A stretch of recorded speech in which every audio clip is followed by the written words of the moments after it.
Fox Sports. We are Fox Sports. We are Arizona. The Diamondbacks pinned their #1 pick and their hopes for the future on this young man. And tonight, after having that right elbow rebuilt, Jared Parker makes his major league debut in the heart of a pennant race. So much to pitch for, so many people to show, and home field hanging in the balance.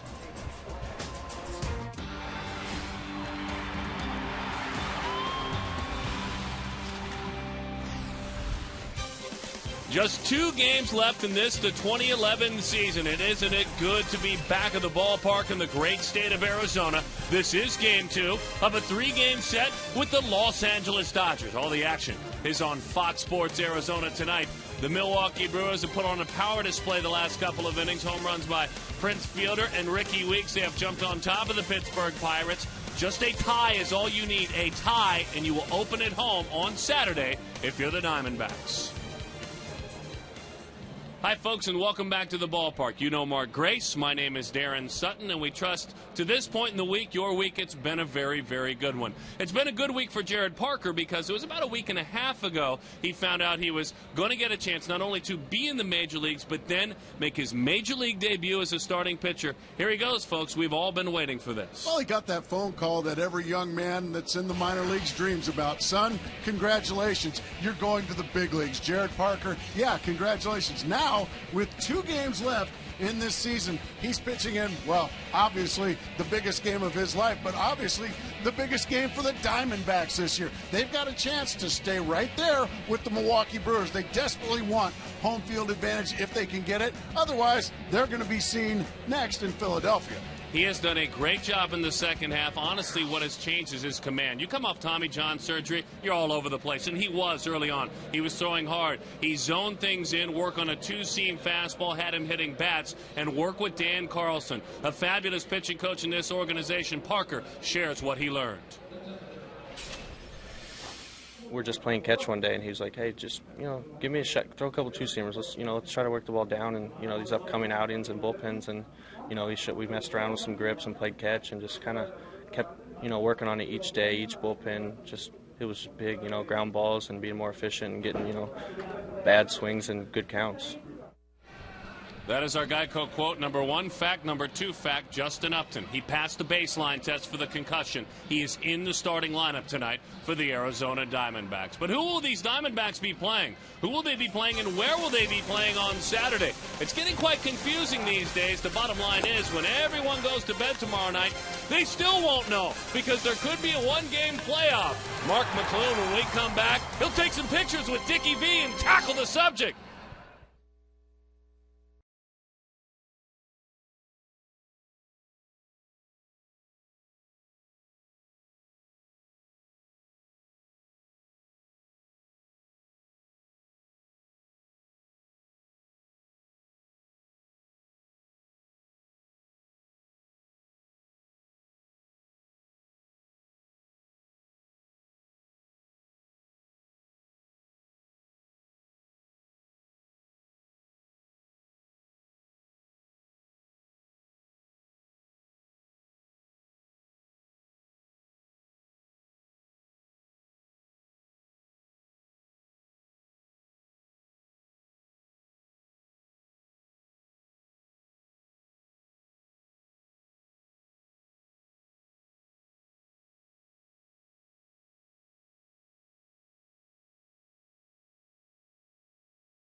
Between the D-backs and the Dodgers, there's a look at Jared Parker making his way in from the bullpen. He will be throwing out the first pitch in just a matter of moments, making his big league debut. Welcome to the field. Mark McClune with you. Jared Parker making that debut. A major storyline around Major League Baseball tonight, but not the only one. It's the Diamondbacks and a number of teams all over baseball that are going to be playing in the postseason on Saturday have no idea where or when they will be playing. Let's look through the scenarios for the Diamondbacks as they scoreboard watch and also watch Jared Parker take the mound tonight. The Diamondbacks will play the Phillies if the Braves win the wild card and the Diamondbacks finish with a record worse than the Brewers. The Diamondbacks will play the Braves if the Braves win the wild card and the Diamondbacks finish tied or with a better record than the Brewers. They'll also play the Brewers if the Cardinals win the wild card. These are the games the Diamondbacks are watching, and we'll be watching all night. We take a look at the scoreboard, and the Pirates and Brewers are tied up, so that's really the big one. The Phillies on top of the Braves as we head to the ninth right now, with chance of Let's Go Houston in the stands right now at Turner Field in Atlanta. The Astros and the Cardinals tied up. When all these go final, we will let you know what kind of situation that puts the Diamondbacks in tonight. But that's not the only storyline. Also, Justin Upton is back 2 days after taking one in the batting helmet. He's back in the lineup. We'll see how he does tonight. Darren Sutton and Mark Grace have the call on Fox Sports Arizona.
Gila River Casinos. You can play slots with your Players Club card at any Gila River Casino and win up to $20,000 instantly. Jack of the Box for a limited time. Jack's really big chicken sandwich combo is back, and it's only $3.99 plus tax at participating restaurants. Southwest Airlines. Find our fares online only at southwest.com. Well, there he is, and striding around the mound as he has done all season long down in Double-A. And Parker was dying one calendar year ago to do it a lot more. He was finishing up his rehab down in Tucson, Arizona. Lonely days, lonely nights when you're down in Tucson finishing rehab. What a difference a year makes for Jared Parker, making his Major League debut, the #1 pick overall for the Arizona Diamondbacks back in the year 2007. Here, here. Welcome to the bigs, young man. Here's his first pitch. And he fires a fastball that misses a little bit low to D. Gordon. 1-0 the count. Certainly exciting. We understand his family and some friends have made their way to the ballpark tonight from around the country. We'll do our best to find them. D. Gordon, he's been here a little bit longer than Mr. Parker. 54 games to be exact. And On 2-0, that one is low. 3-0, the count. All 3 pitches have missed down, out of the zone, down.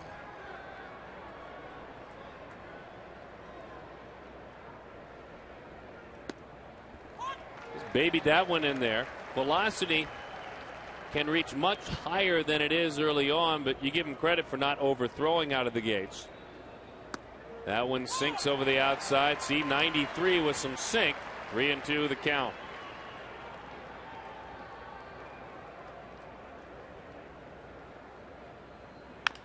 Bouncing ball. 94 miles an hour. Nice comeback. And Gordon is erased on a 4-3 ground out. Let's take a look at the Dodgers top to bottom. Gordon, Sands, and Kemp. Sands is red hot, by the way. Kemp may win the MVP. Rivera, Loney, and Miles. Rod Barajas, world champion Diamondback. It's Carroll, it's Corona. And of course, skipper Don Mattingly. He learned a lot about things this year, and the one thing that he says he still has a long way to go, and that's handling pitchers. He said, I never realized it would be so tough. Oh, when you've never done it, and I can speak on that as well right now. Jared Parker throwing some bullets to the outside corner. Beautifully done. And you don't expect pitchers to actually know everything about position players. It's just part of the growing up process. 96 miles an hour. He's had to make tough decisions with Cy Young candidates and veterans and young pitchers and closers. The 1-2 from Jared. Slider locked him up. Did it ever lock up the minor league slugger, Jerry Sands? Watch him just, whoa! Beautifully executed there by Parker. First major league strikeout. They'll throw out the ball, and we'll do it again. We'll hear a bit. If you missed our pregame show, we'll hear a bit from Parker throughout this ball game. Had a chance to go just a little bit inside of the young man's head to learn about how he throws his pitches and what this year has been like coming back from Tommy John surgery. When you come back, you're just not the same, and you don't know about that arm that's connected to your body. Fastball sails in and backs Kemp out of there. And he was, and I was hearing this from scouts, and then Parker went on to admit it, that he was all over the place early on this season.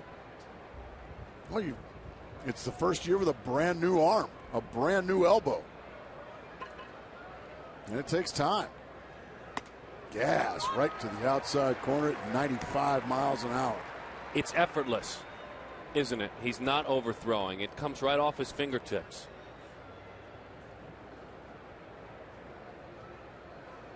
The 1-1 pitch to Kemp.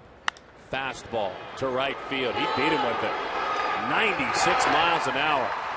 So far, so good for the young men out of Norwell High School in Indiana. Jared Parker.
Hiroki Kuroda goes to work, the veteran right-hander, against the Arizona Diamondbacks. I would imagine that dug out a bit of buzz, but he handled himself very nicely, Jared Parker. Kirk Gibson penciled in the starting lineup, and the lineup is brought to you by Southwest Airlines.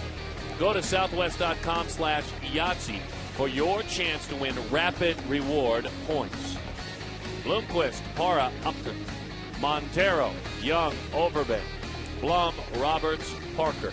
But again, I said Upton, and that's the best news.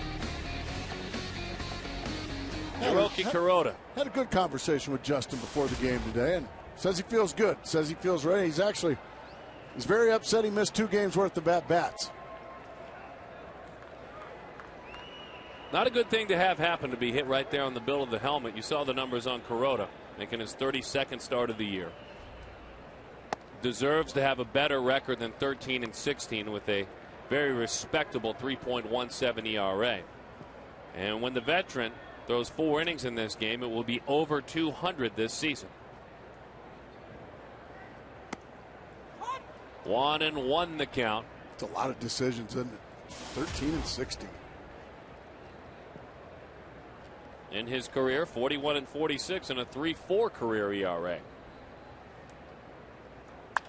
Bouncing ball, and there to make the play is Loney.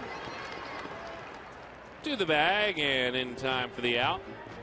Let's take a look defensively. The Dodgers, brought to you by Lexus. Rivera anchoring things with Kemp and Sands in the outfield. It's Miles, Gordon, Carroll, and Loney with Rod Barajas behind the plate. Has much improved this year. His defense slipped as much as his offense did last year.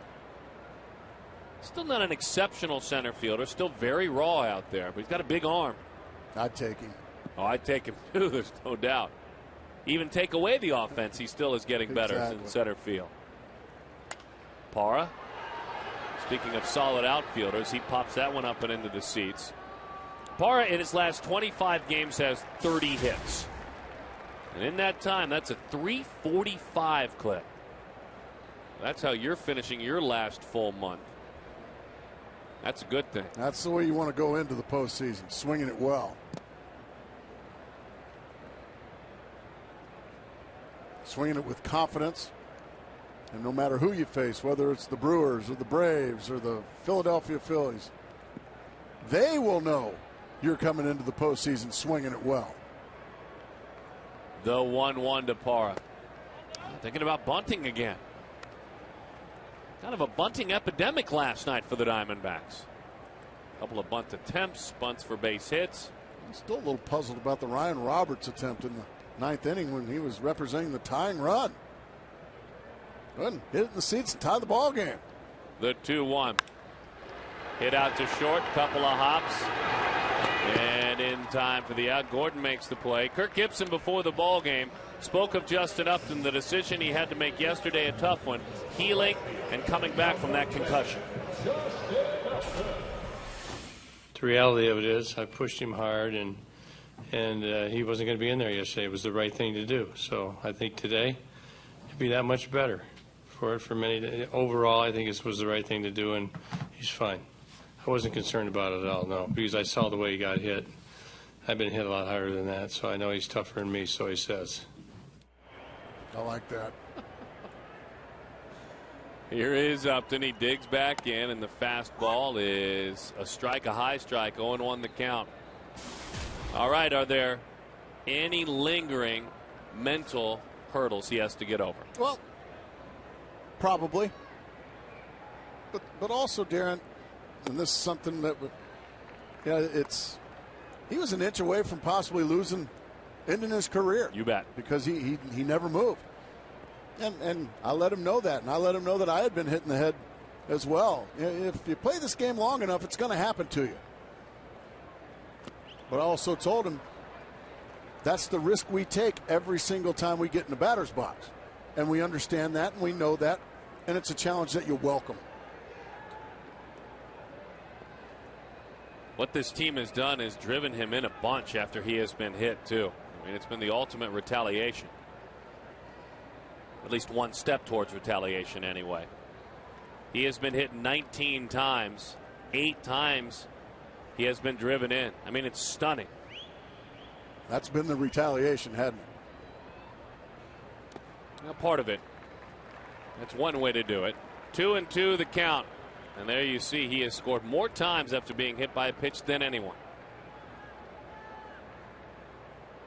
And that man is, well, he's kind of stepped up to the table and settled in with a knife and fork, and he's eaten every time he's been out there. Been driving him in. The 2-2. Pitch is outside. 3-2 the count again. If you missed it, this is what happened. Watch the Giant fan behind home plate. Even Giant fans were worried to death about the well-being of Justin Upton. Out front, a breaking ball. They have to play deep for Upton. And a nice play by the shortstop, Gordon. 1-2-3 go the Diamondbacks. From one young man to another talented young pitcher getting ready to go back out.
Of the 2011 Major League Baseball postseason on Fox and TBS. The excitement begins this Friday with the Division Series on TBS. Want to see the games live at Chase Field?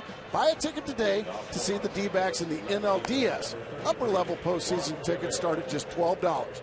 Lower level seats start at just $22. Call 602-514-8400 or log on to dbacks.com/postseason. Solid read. Folks are informed about the postseason. Go ahead and make your choices now. Tickets going fast. Either Saturday and Sunday or Tuesday and Wednesday to get things started. Tony Gwynn, old Tony Gwynn jersey there. At the old school like Padres jersey. Parker was a middle infielder when he was a junior varsity high school baseball player his freshman year. They were short on pitchers. The coach asked him to take the mound, and the rest really, truly, once they saw his arm on the mound, was history. Took a lot of pitching lessons as a young man to refine his mechanics in Norwell, Indiana. That's hit hard on the ground. And there to make the play quite easily is Ryan Roberts. Jammed him. That little run to that fastball. Parra, Young, and Upton. Blum over there at third with Willie Bloomquist, Ryan Roberts, and how about Lyle Overbay at first? Miguel Montero, well, of course, Miguel catches every day. Working that bubble gum, that's a good stress reliever as well. He knew he would be anxious. He knew he would be nervous. What a pitch. Shoots it over the outside corner. 0-1 the count.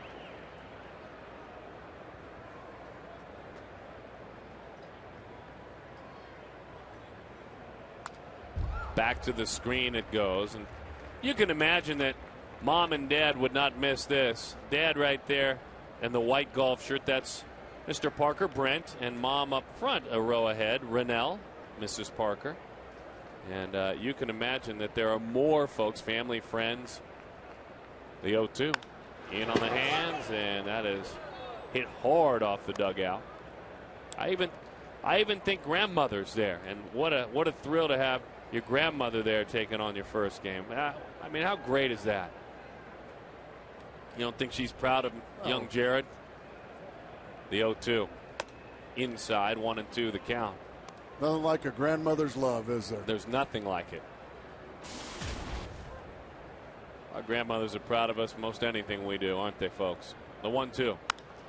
Dives down and away. Looked like a changeup there, which had a split-fingered fastball look to it. He throws his changeup in a similar manner to Ian Kennedy with that Vulcan grip. Let's watch the dive on this changeup. You can see just how far out in front James Loney is. What a terrific pitch. Yeah. I don't know.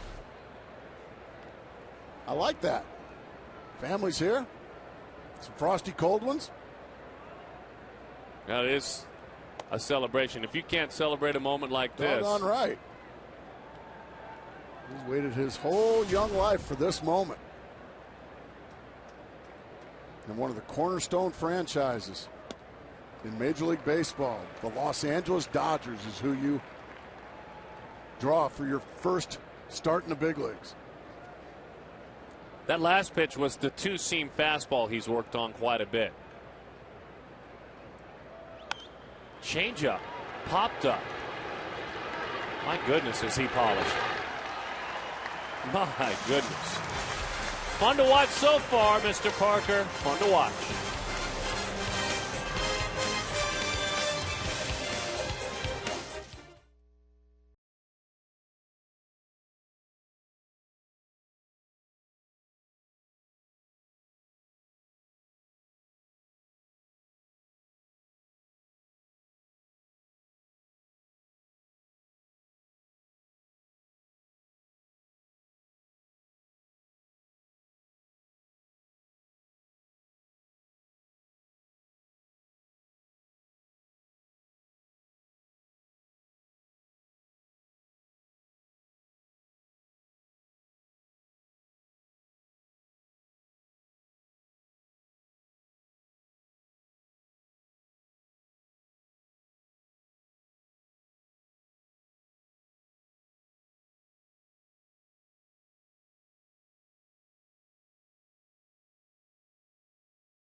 And roll now for the Fry's Diamondbacks Rewards program and earn points by buying participating items at Fry's Kia Motors. Learn more and visit phxkia.com.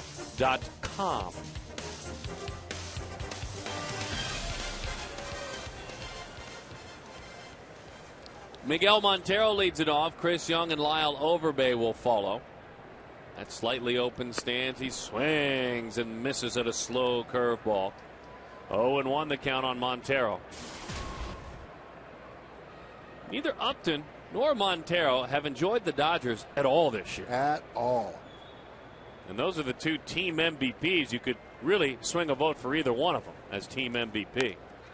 That one is chopped foul to the right side. We also tell you that anytime the Diamondbacks score 6 runs or more, Taco Bell gives away 3 free tacos with a large drink purchase from 4 to 6 the following day. They love him, and he has grown in his popularity. The reason is, when you hit, you're popular. Now, he's a good young man. He's available. He's accessible. He has a very, very good, infectious sense of humor and smile, but it helps when you hit. Doggone right it does. Oh, boy, those Brewers, those Harvey Wallbangers like Brewers. What's going on? Well, they're slugging it again. They're back on top. Pirates had taken the lead. Another long ball. The Brewers lead again. Prince Fielders hit a couple of them this evening. It's like a men's softball game with Fielder and Weeks. The 1-2. Into the dirt. Good take there by Montero.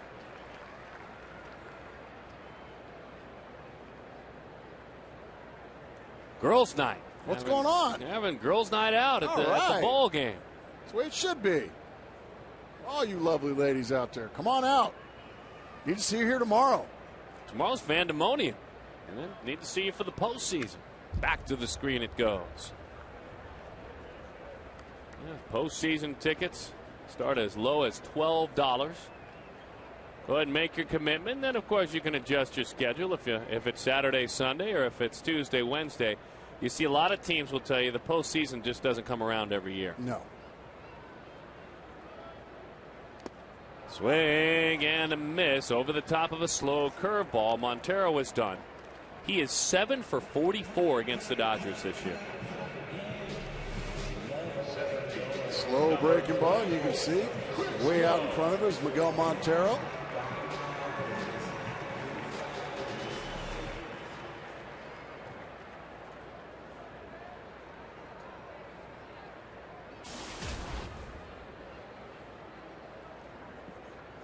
Chris Young with 18 hits in 20 games in September. That backs him right out of there. Straightened up by a first pitch fastball in.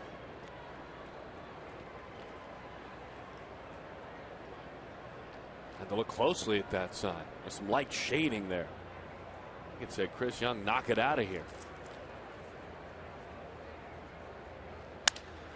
Broke his bat, unable to do so that time. So Young, just about everything that Kuroda throws moves one way or the other. Sometimes you're curious how much it moves, but it does. And here's Lyle Overbank. Oh, really? Think it might have a little help, do you? Well, I don't know if that's what I'm saying. Well, you might have a little something on the bill of his hat, maybe, huh? Or maybe on the back of his neck, maybe a Vaseline jar right in the back pocket. That's all right. Here's Lyle Overbank. That one is a high strike. 0-1 the count. We're teasing, folks. Well, at least I am. Put a lot of bread on the table when I was a young man. The 0-1. Outside. He went around, though. That is a strike. Tried to check it, couldn't do it. Bill Cuzzy said you went around. It's James Hoy behind the plate. Bill Miller's the first base umpire. Tommy Hallion's out there at second. He's the crew chief, and Phil Cuzzy is at third base. There's James. Belted to right field. Kind of went up and chest high tomahawked that ball. Overbay is erased.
tonight kept the roof closed. And they're saying there may be some rain in the area? Some rain, maybe a haboob. And some dust around the area. There's been a few of those. I'm not too pleased about that. Our key to the game, snowbirds. Oh, we love them out here in Arizona. Keep the economy bustling. We do. And it's not quite time for the snowbirds yet. Oh, no. It's not that cold back there yet. But you really need to, start encouraging folks to come on out from the Midwest now. I mean, get on out here. Well, we're looking forward to having them out here. They're good for our economy. Are you kidding me with that changeup, by the way? That was a beauty. That was a beauty.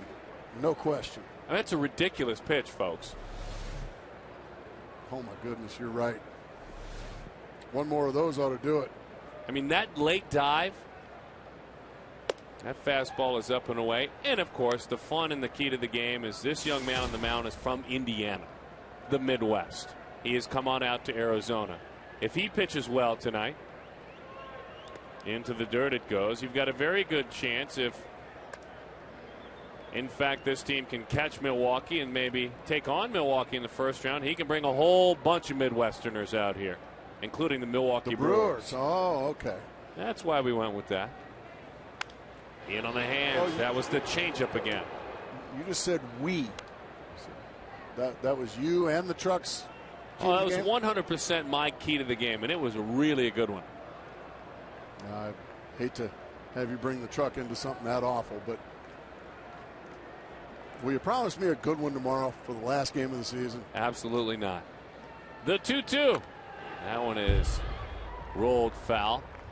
We'll do this. We'll ask you to come on Dbacks booth on Twitter.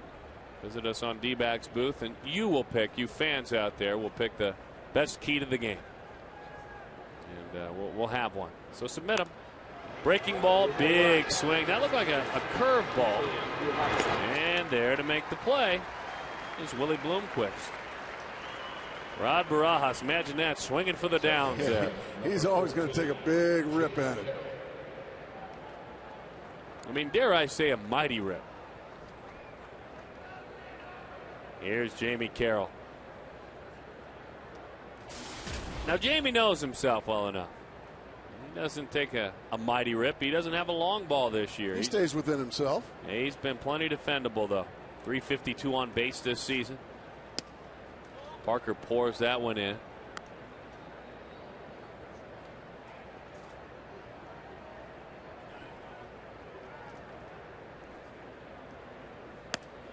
Just off the plate with that fastball from Parker.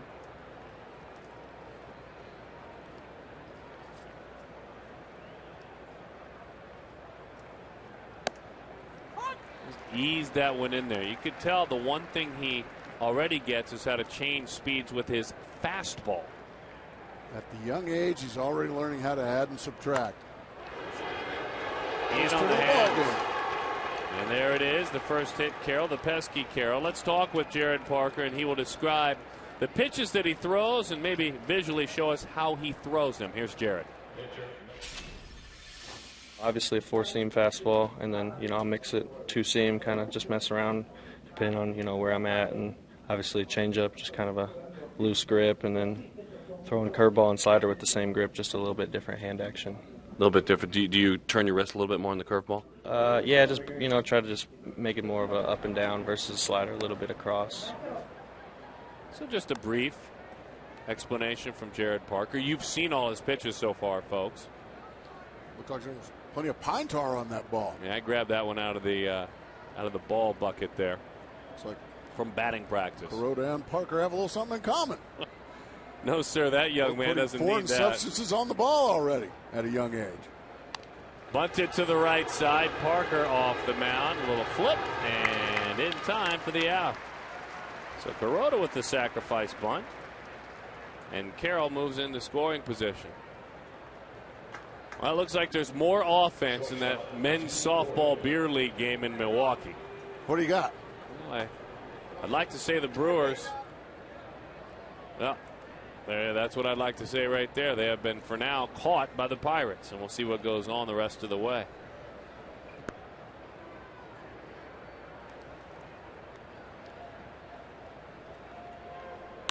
Fastball, fly ball.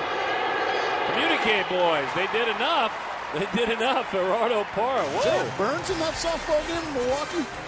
I don't think so. I don't think so.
Love it. Gila River Casinos, Kachinko, great partners. Find out how you can play.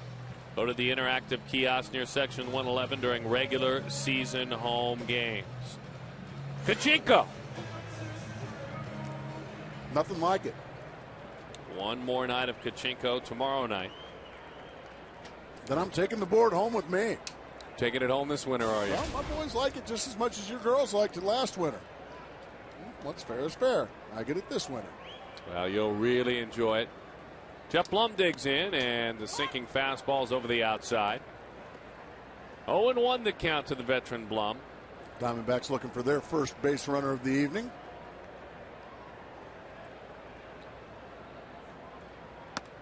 Just missed the inside corner.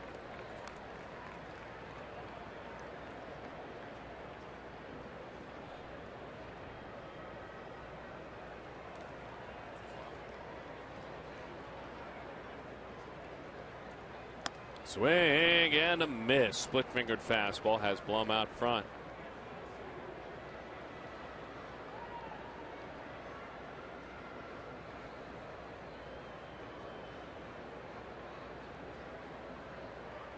The 1-2.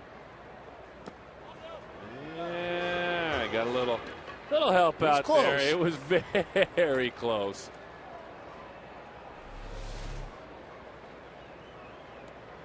Woo. Oh, boy. Woo, Jeff Blum. Think you got a break there, son. He clearly did, and he'll take it. Let's see if he can capitalize. Well, he did. Instead of struck out, it's a single. And a bullet. Fastball, tried to climb the ladder on him. Good for Jeff Blum. When you get new life, you may as well live it. Doggone right. He gets a fastball right in the middle of the plate, and he just crunches it right back up the box. Beautifully done.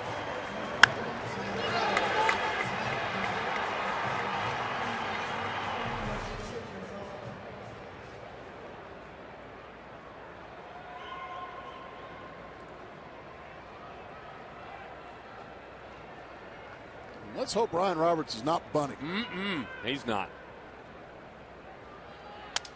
He's swinging it. He had his bat broken. A high pop up. And Roberts is erased. Jared Parker, with one out, may be called upon to bunt here. But we'll just quickly tell you in the minor leagues, He was 13 of 48. He only struck out 6 times, and that's a pretty darn good .271 batting average in his minor league career. Only struck out 6 times in 48 at bats. That's impressive. He's a very, very good athlete. We told you he's somewhat new to pitching in a way. I mean, didn't pitch as a young man, didn't start pitching until high school. He'll be asked to bunt. And he stabbed at that one. We got a pickoff throw, and with some stumbling going on, late getting in there. Rod Barajas getting a kick out of it. Barajas loves to throw. When he was catching for the Diamondbacks back when I was playing first base, he wanted to throw. He wanted to pick off at first like every pitch. Every single pitch. He'd look at me and we had a certain sign. Finally, after about 20 tries, okay, that's it. We haven't gotten anybody yet. Uncle. But you're not playing anymore, so I'm curious. But how did he let you know? How did he let you know? Well, we don't really have it. No, just, I mean, move an arm, touch a jersey. What would he do? He would let me know. He would bring his shoulder right to his chin like that. Okay, like he's cleaning off his chin with his shoulder. Yeah, with his shoulder, and I would do the same thing back. If the sign wasn't returned, it wasn't on. We'll get a camera one of these times. We'll show what that sign was. Maybe a bigger budget next year. We'll have one. To the right side as he fouled that one off, and he goes down on strikes. They'll be all right. He only had one sacrifice bunt.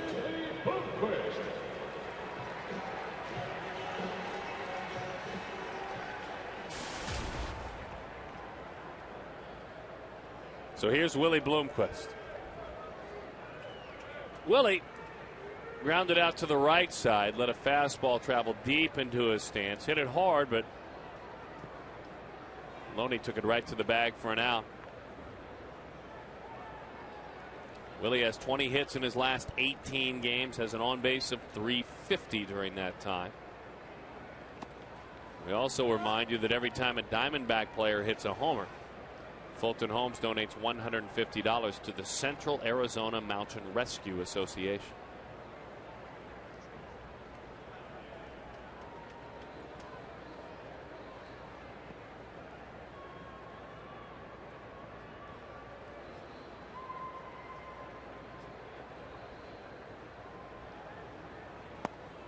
You want to see that sign I we do. were talking about? I would love to see it. This so was the pickoff sign with me and Rob Barajas. Rob Barajas, he would look down and he would go like that.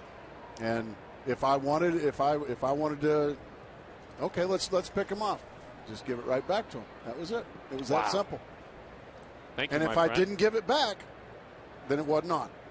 Sounds like if you didn't reciprocate with your sign, that it would be on with him being mad that you wouldn't let him throw. Loves to throw. Well, look at the dive on that last one. 2-1 the count.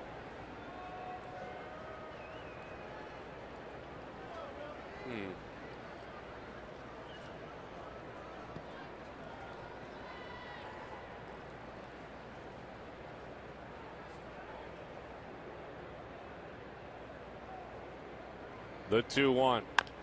Chopper. This won't be easy. Safe at first.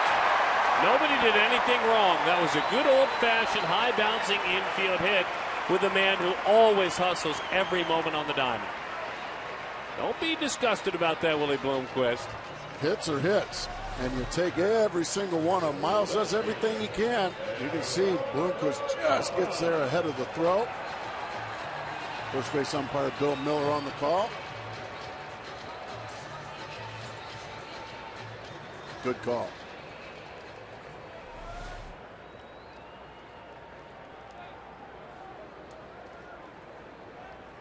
So now an RBI opportunity with 2 outs, albeit, for Gerardo Parra.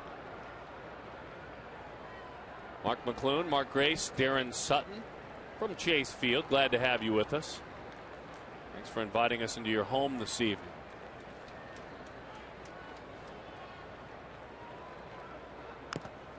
Ouch. I got that mask.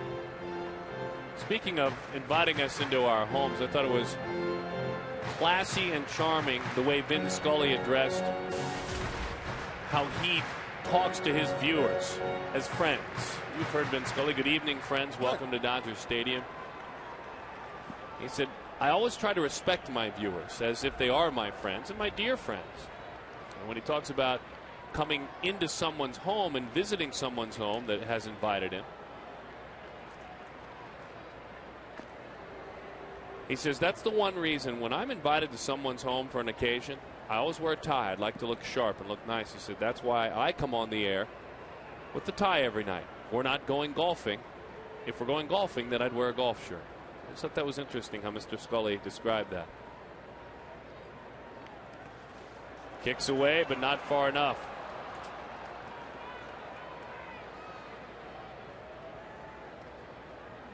It's always our blessing when he visits, isn't it? Oh, yes, it is. I was very fortunate to have him call quite a few of my games in my career. And looking at the teams that might be involved with Arizona. Arizona lost 3 out of 5 to Atlanta and lost all 3 games in Atlanta. Though they have to be a little happy that Atlanta's on the ropes, losing to Philadelphia. Setting the scene for Dodgers fans as that one is high. 2-1 the count. Well, wouldn't that be great to just have millions of friends? And he truly does. I got like 2. I have a couple that I pay. I was going to say. And mom's family, she's not really friends. 2-1 the count. But it was our pleasure to have him on the post-game show yesterday. I'm really happy that he's going to do it for another year, at least. And by the way, if you missed the interview, they'll be putting on very soon on FoxSportsArizona.com. He just had some great things to say. Said he did a lot of thinking and praying, and most importantly, then consulted with his wife. The 2-1. Yeah, you always got to check with the boss. 2-2 the count. So with regard to what Mr. Scully was speaking of, what we were telling you about coming on the air today, the Phillies dismantled the Braves. And the 6-5 score there with the Astros on top of the St. Louis Cardinals. Wow.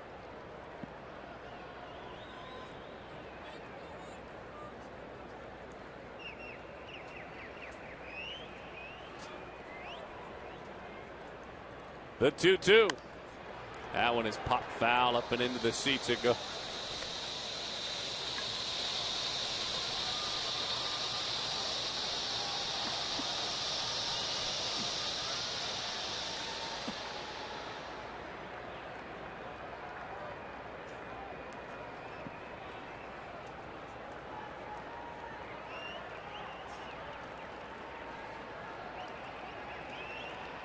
Kuroda's very deliberate this inning. First inning with any base runners, and all of a sudden he has really slowed things down. He has every right to be that way because he's very good with runners in scoring position. Buried that one in, got it off his foot. Kuroda this year with runners in scoring position, it's not quite Ian Kennedy, but it's not far off. 197. Wow. In his last 10 starts with runners in scoring position, that number, 143. Now, you know what's incredible about that number? What's that? That's Ian Kennedy's all season. Not amazing. There's a reason that guy won 21 games this year.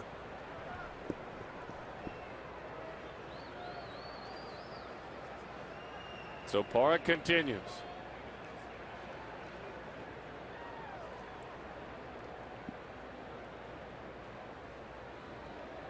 Moving into the 7th pitch of this at bat. And on 2-2. Fly ball, pretty well struck left. Going back is Rivera. Still going to the track, and he puts that one away. The Dodgers, they keep the Diamondbacks down. Mr. Parker going to work again.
Paul, think back, see if you can remember Bazooka Joe, Dodger Stadium, come all over himself. Gibson demonstrating, running the bases, going down in a pile. Oh, you betcha.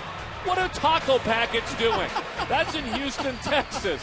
What in the world? Or, hey, nice job. Hey! Those are all funny. Yeah, that one napkin, that ought to clean it all up. Kia, 36929, our Kia text poll. You'll get a note back from the folks if you text. Bazooka Joe. Tell you Gibson goes down. Another funny moment for me that's not on the list was the wedding proposal just a handful of nights ago. No, just the other night. With just giving the box. Here you go, honey. I thought that was funny. Those are good choices, aren't For me, they? that taco sauce was funny. That's more. You were mad. That's more of an angry moment for me. And so is Hudson. 2-1 the count. Bouncing ball. Parker, meantime, continues to roll right through these Dodgers. He has allowed just one hit. Again, you have a taco sauce race. It's like the legend, something fun. Trying to warm up. Don't mind me, Mr. Hudson. By the way, those employees and their taco sauces, yeah. Pink slip next day. Thanks for coming. They were looking for work the next day? Thanks for coming. Not very big league in Houston. Or that lady that stole the ball from the child. Oh, now there was nothing funny about that. One out for Matt Kemp. This is a fun matchup here, folks. Fastball, he pours it in there.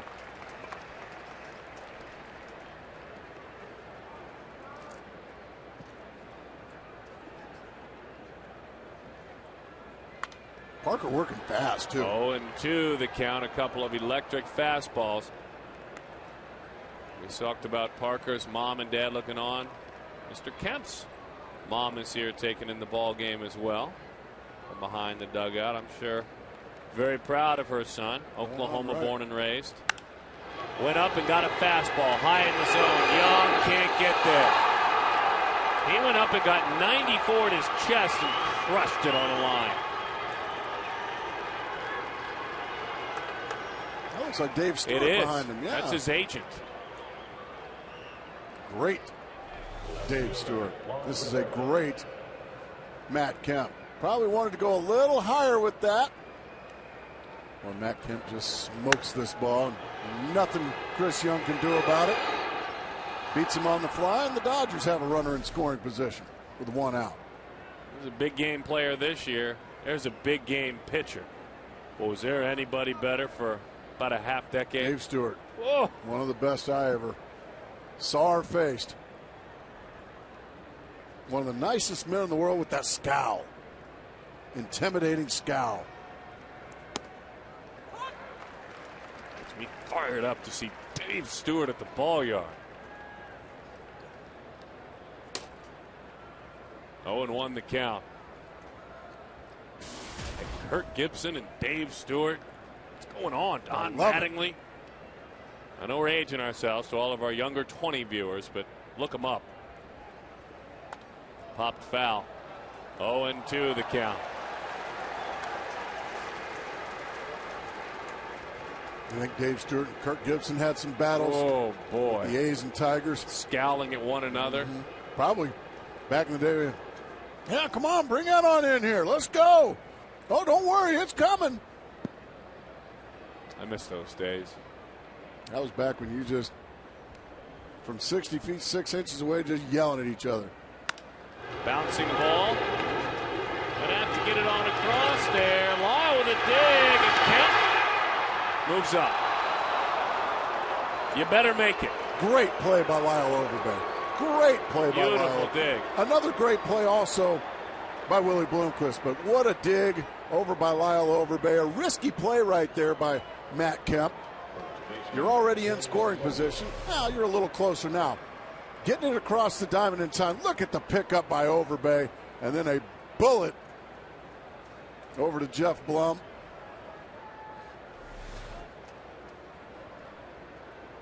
A terrific play by Overbay.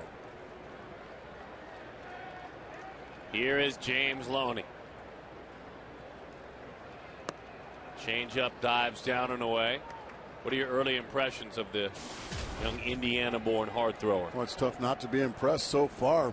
Hard thrower. We've seen some pretty good change-ups as well. There's another good one right there, and that's going to most likely get him out of the fourth inning as Blum's going to put it away.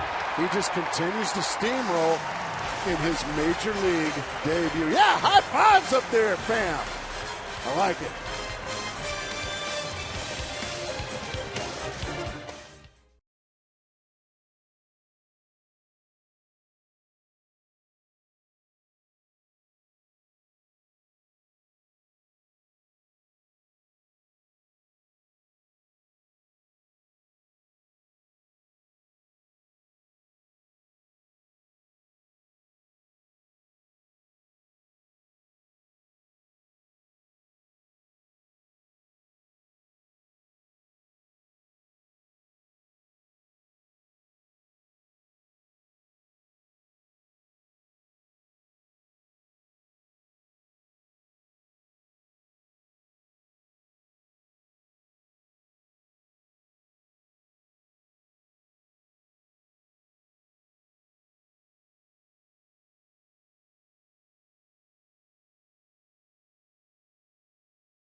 What do we got? Well, I'm told it's a good one.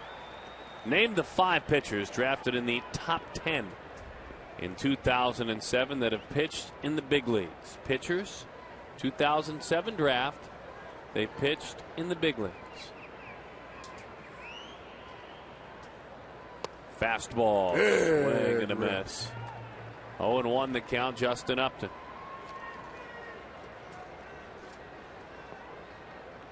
As Harry Carey would say, he was going for the downs.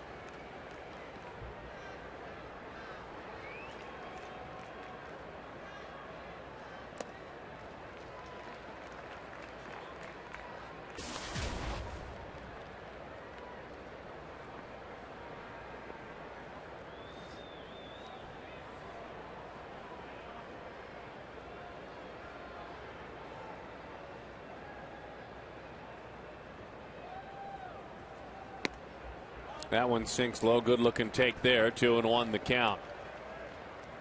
So Arizona, no sense in scoreboard watching with regard to where they will go. Baseball players, I think you can speak to this. They are very programmed to just pack up and go. They know they'll be taken there. There's a breaking ball for a strike.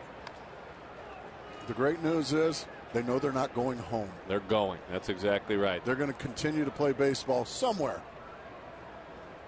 Maybe here to start things off Saturday. The 2-2. Right down the middle. Looking off speed. The pitch of that at bat was the pitch just before the fastball. That set this fastball up. Upton knew it. He threw a really unbelievable slider right at the bottom corner of the strike zone. Uh-oh.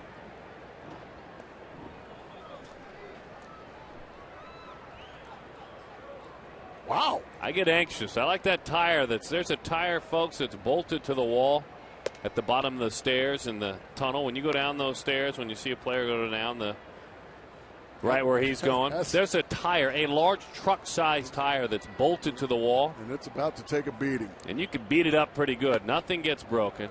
Monster rip by Montero. And it's a great outlet there.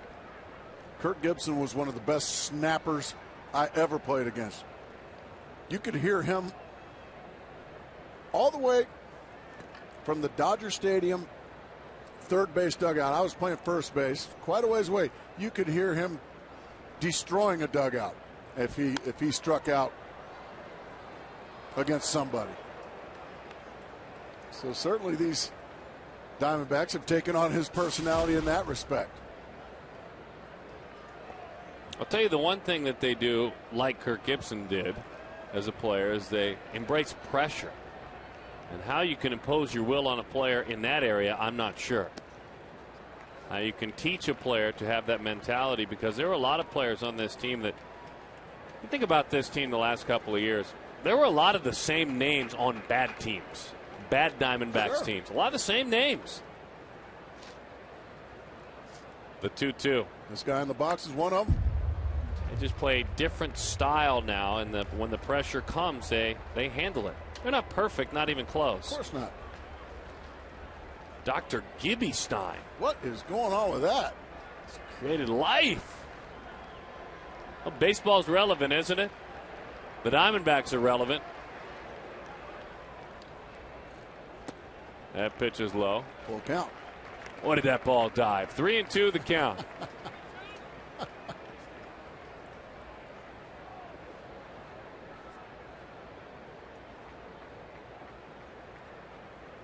Kuroda rocks and he deals it. Into the seats it goes.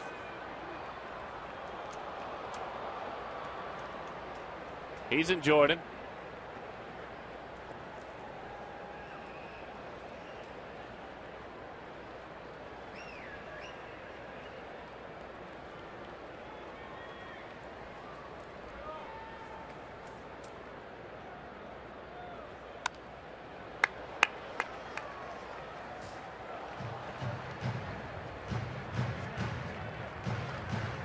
Three and two the count.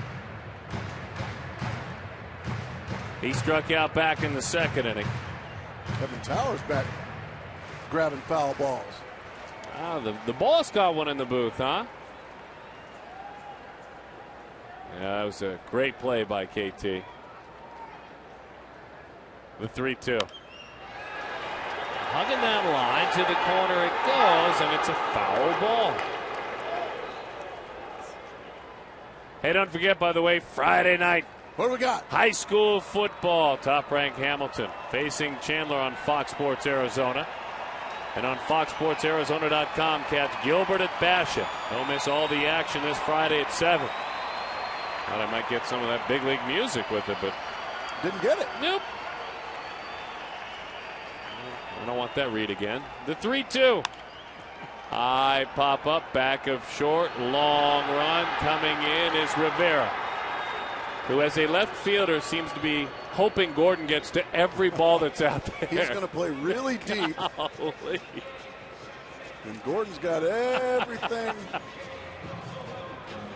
for just about all. He's got the whole green area, Gordon does. He's staying in the shot the whole time, folks. The shortstop. He makes a nice play there. That's great. Rivera knows a young, aggressive man. You just take advantage of his range. Fastball runs into Chris Young.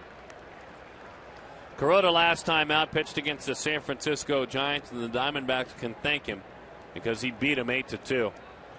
He went 7 innings, gave up 2 runs, pitched a really solid ball game. Up and in.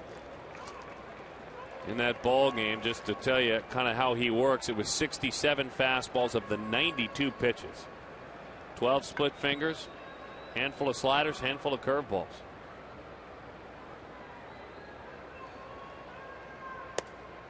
Missed again, 3-0.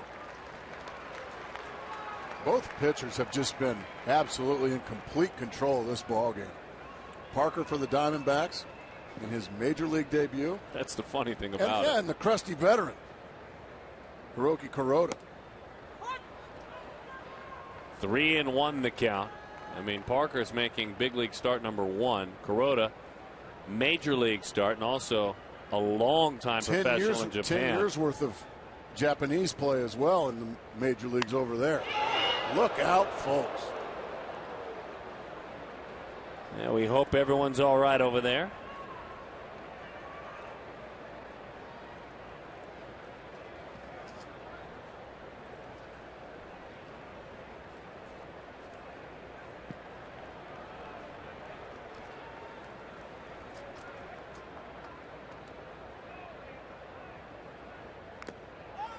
Just got a piece of a hovering split-fingered fastball.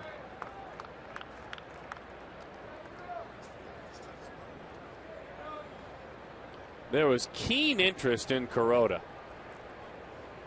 from the Arizona Diamondbacks. I mean, there really, truly was a following. And that was the same winner that they instead traded for Dan Herron. The 3-2. Ground ball, Gordon. Pops right back up. Throw off the mark. I'd imagine that's a hit. Probably going to be a hit. It would have taken a superb play from Gordon. He nearly made it. It is a hit. Loney can't make the tag because Chris Young just runs too well.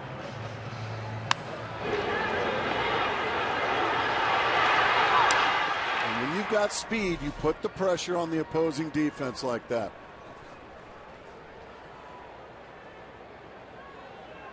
By the way, the roof just blew off of Miller Park. Why's that? Because Prince Fielder hit Milwaukee? his third home run for the Brewers in Milwaukee of the night. First time he has ever had a 3-home-run game. And what that does is it changes the score again. Yeah, gives the Brewers a 2-run lead. I think he's done 9 curtain calls. And I don't blame him. I can see a few here. I like curtain calls. Do you now? When they're justified. You mean different than maybe like Yankees games? Well, no, more like my couple of years here when Gonzo would hit a home run. He'd go out and just tip his cap anyway, even when there wasn't. We'd be there to shake his hand. Way to go, Gonzo! And I said, "Hang on, let me go. My curtain." Well, no, they weren't asking for a curtain call. Overbase swings and misses. Well, yeah, they were. No. NITs, Gonzo. He only did it a couple of times. And we got to see him out here at the ballpark. Missed him around here.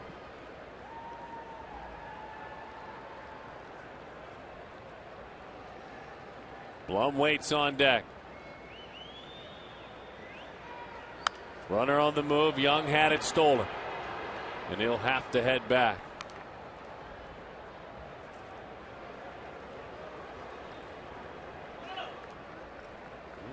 Prince Fielder saying, don't be just saying Kemp and Braun in that MVP race.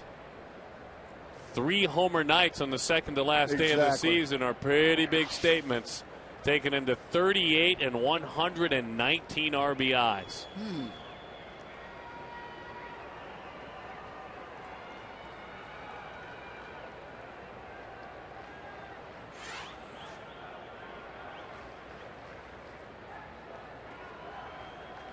The 0-2. Into the dirt it goes. 3 homer nights. Ooh. I never had one. When you're, well, I was going to say you're the guy that they won't let beat you. That's what makes Milwaukee so special. There are 2 don't let them beat you guys in the lineup. Well, and a couple other guys that are very dangerous. Ricky Weeks, a very dangerous hitter, an all-star. Casey McGee having a good second half. Corey Hart, also a power guy in that lineup. Brewers are a good team. 1-2 the count. Really playing Lyle to pull, especially on the second base side of the bag over there. And we've seen Lyle use enough of that infield. I almost think that's a bit much for Overbay. You might tell me I'm wrong. He'll use the big part of the ballpark, won't he? Or is it only in the outfield? He always has. That's a huge, by the pitcher's mound, a huge opening. Usually what that tells you, though, Darren, is They plan on either pitching you in or off speed. They're going to try to force you to pull the baseball. There's off speed. Good take. Mm-hmm.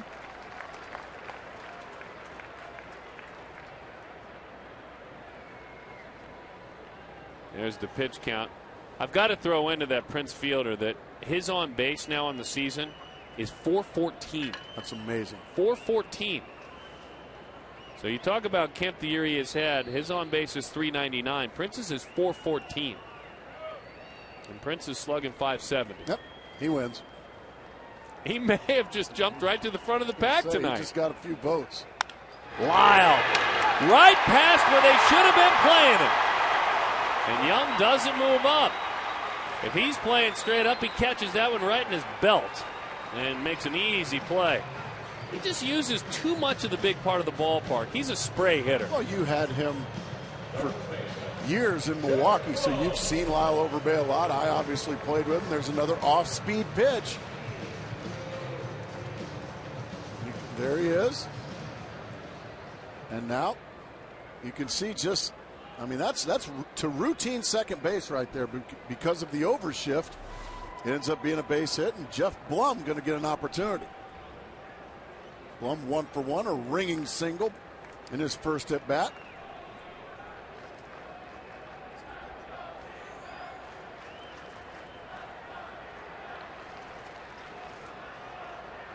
All right, boys, time to get something going here. They're getting loud and rowdy in Wisconsin. Time to at least hold serve with those dastardly Milwaukee Brewers. Swing and a miss at a split-fingered fastball. 0-1 the count.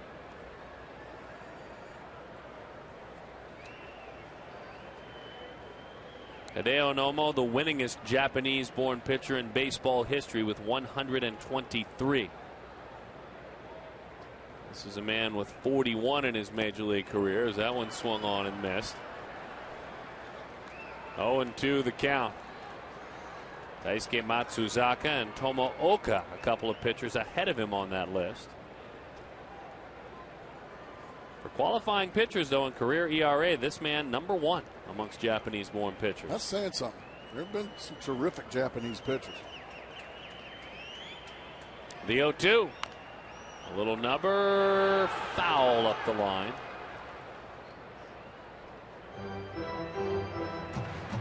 Nomo finished his career with an ERA of 4.22. Hideo finished his career with some bumps in the road, but for a guy who dealt with him at his peak, how great was Nomo? He was a guy that could make you look. He could embarrass you. His split finger could embarrass you. It was the best split finger I ever saw. Really? I was fortunate enough to face Hall of Famer Bruce Sutter, but it was at the end of his rope when he was with the Atlanta Braves, Sutter. And Bruce Sutter's was fabulous, but it wasn't as good as Hideo Nomo's. That's how good it was. Runners on the move, little broken bat ground ball, and that'll do it. Trying to compare these Diamondbacks. Scoreless ball game here at Chase.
Trivia question.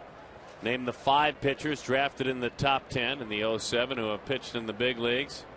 Price and Moskos, Ross Detweiler, Jared Parker, and of course I think we all know Madison Bumgarner, don't we, baseball fans?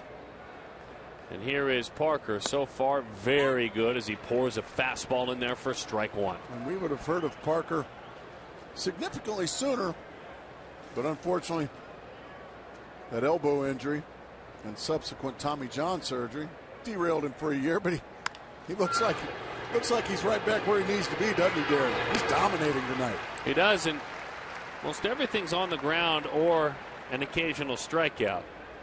And not a big guy, folks. Not a big guy at all.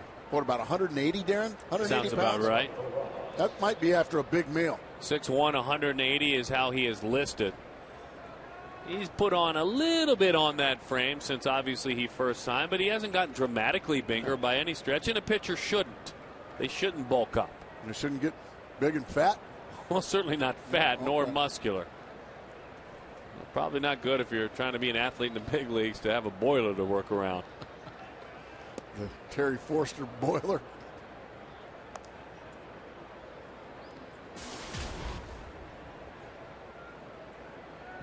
Parker really bounced onto the screen because he was pitching in the Midwest and certainly doing it well. Good 1-0 changeup. I mean, it's like it slams on the brakes. It's an amazing changeup. I agree. We got a young baby face as he deals a fastball. Big swing again by Barajas. Changeup, and he beat him. He's got some polish, like you said, Darren. He sets up his out pitch with the previous pitch. He's 2 or 3 pitches ahead of the hitter. I think Diamondback fans are going to have a lot of fun watching this young man pitch for a long time to come. CenturyLink high speed internet, high speed pitch. 96. Fastball is off the plate. And folks, he's got 1 strikeout tonight, but don't fret. He's thrown 55 pitches here with 2 outs in the 5th inning. He pounds the strike zone. Quick outs. Crisp outs.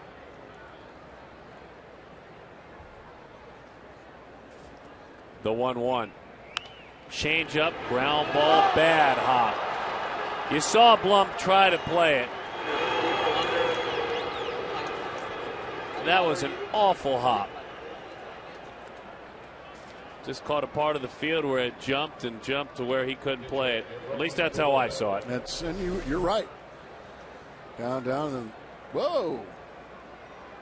Nothing you can do. That'll go as a bad base hit. Good scoring. That's being on it. Nice job, Gary, with a nice call there. That just took an ugly hop. Here's Hiroki Kuroda. He takes a strike. But Parker started to gain a little bit more notice outside of just the Midwest when he pitched for the U.S. Junior National Team in September 2006. Then all of a sudden you're pitching with the best players in the country. Oh, breaking dear. Ball. Oh, dear. 0-2 the count. If, in fact, he wouldn't have signed with the Arizona Diamondbacks, he would have taken pitches like this to Georgia Tech. That's where he committed to play his college baseball.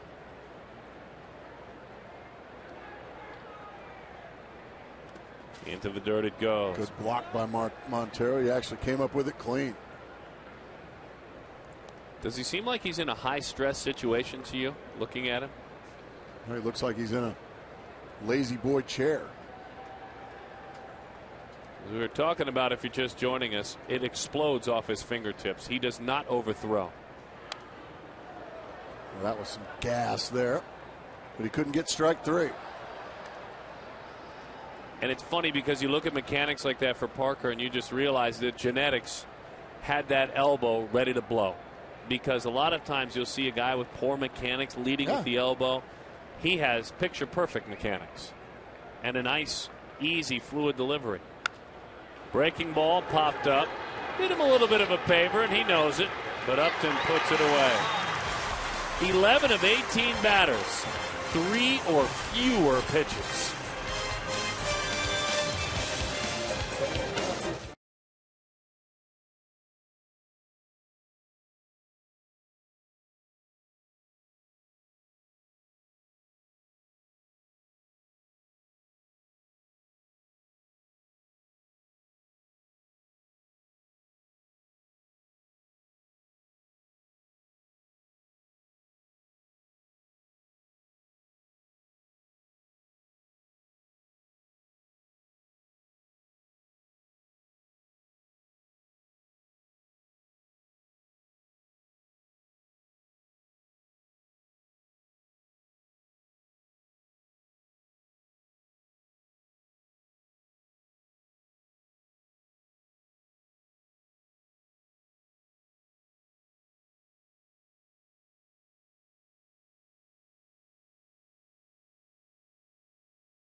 Postseason, one of the best postseason pitchers in all of baseball history.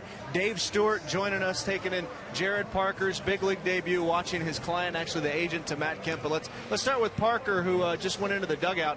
You know, as you look back on your big league debut in late September of '78, does it take you back at all to taking the mound for the first time?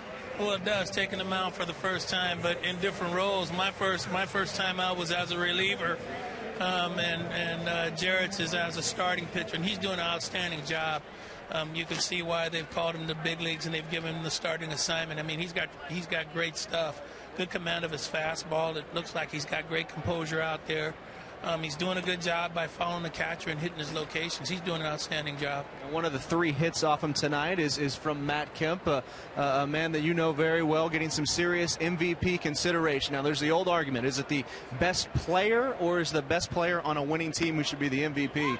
You're his agent, so this puts you in an interesting situation, but where do you come out on it? Well, I've been in, I've not been in an MVP race, but through the years that I've played, I mean, it's gone all over the map. I mean, as you know, Kirk Gibson, the manager of this ball club, I think it was the '88 Dodgers, who didn't necessarily have tremendous numbers, won the MVP for being a clubhouse leader, being a guy that got the Dodgers going that year. But you also have situations like Andre Dawson with the Chicago Cubs, where that ball club. I mean, traditionally, the Cubs have not been a good ball club, and that year I think they took last place.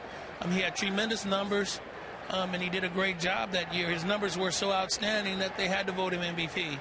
I think in Matt's case, you've got to look at the Dodgers without him. Where would they be? I mean, they're a ball club right now that's 2 or 3 games above 500. I think without Matt, they're in a different planet. Now, Matt has worked closely with Mattingly with Davey Lopes this season. What's been the biggest reason, in your opinion, for his, I guess, just astronomical season he's put together? Well, one, you've got to look at his off-season program. He got right to work as soon as the season was over last year. Came and he dedicated himself to making himself a better player, both physically, and he put himself in a better mental state. I'm always going to say that though the Dodgers are not winning this year, they've got a better coaching staff, a coaching staff that caters to teaching the players, a coaching staff that wants players to be successful. Davey's done a great job with him. He's got great confidence in Don Mattingly. And he comes to the ballpark, and he said it 1,000 times, he's happy being at the park. And Mattingly or Gibson, who was more of a pain to face? Well, Kirk Gibson was definitely a pain to face, and Don Mattingly was a pain as well. They're both great ball players. Don Mattingly with the Yankees in the days that he played with them, he wasn't an easy out, and Kirk Gibson is a gritty guy.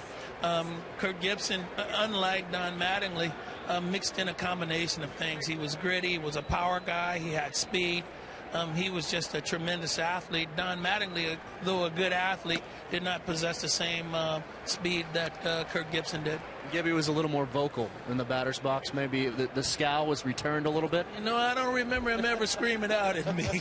That I don't remember. He may have said a few things to my catcher, but it never got back to me.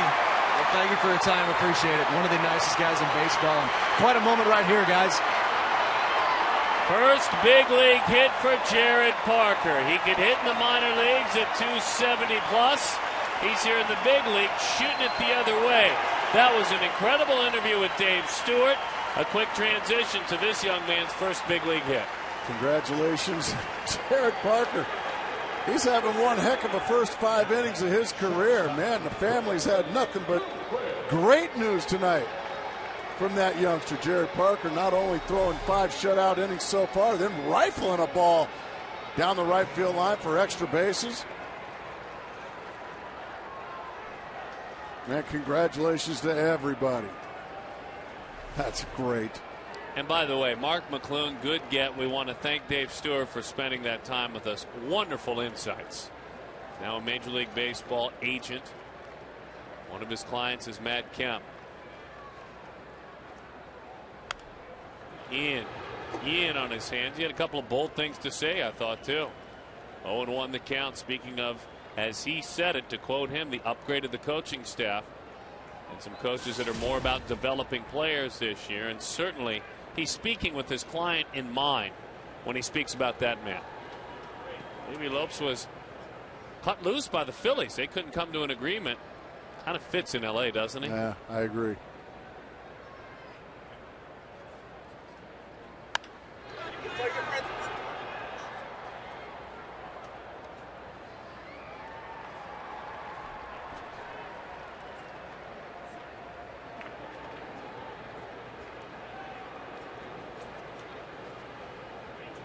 When you think about Kemp, he's got a third of his team's homers, 20% of his team's RBIs, his teams, and a third of his team's stolen bases.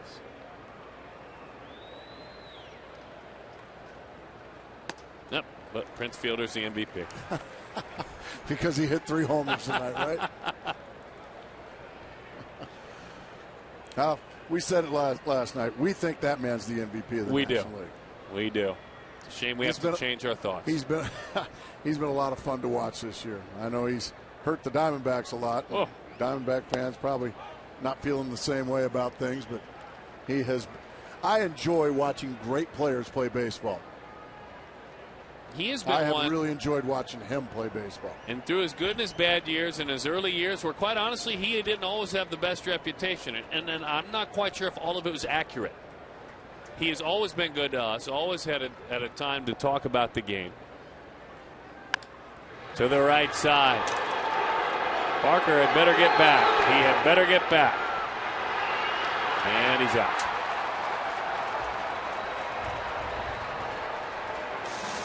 Well, one thing he's going to have to learn is how many outs there are.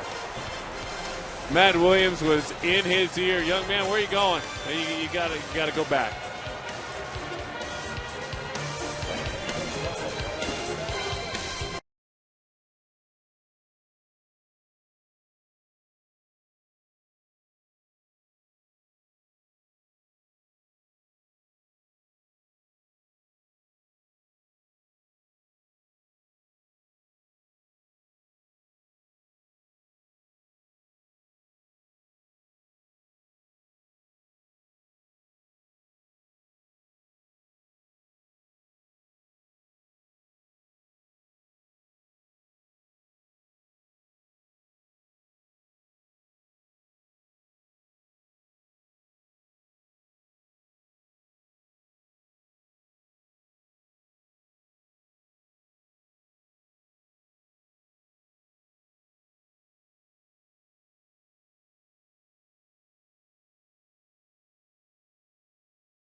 Is making his major league debut tonight after a fine minor league season, and he has been spot on.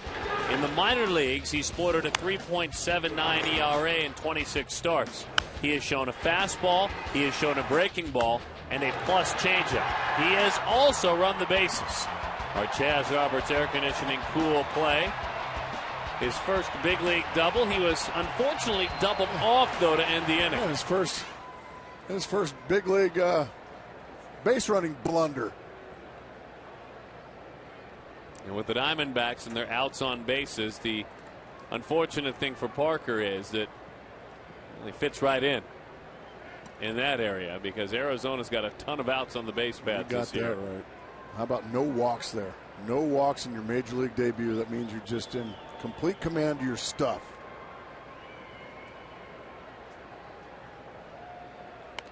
Drops down a bunt and think of beauty. No chance there. And Blum was already in. I mean, he was on the grass already. That's how good that bunt was. You're going to see a lot more from this young man.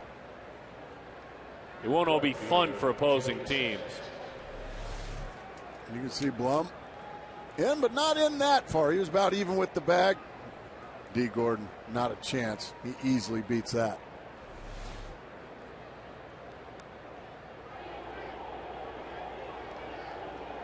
Joe Patterson warming in the bullpen.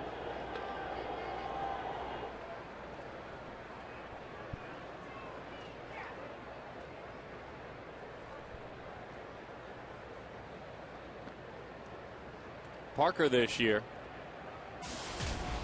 with no one on base, had opponents hit .211 against him.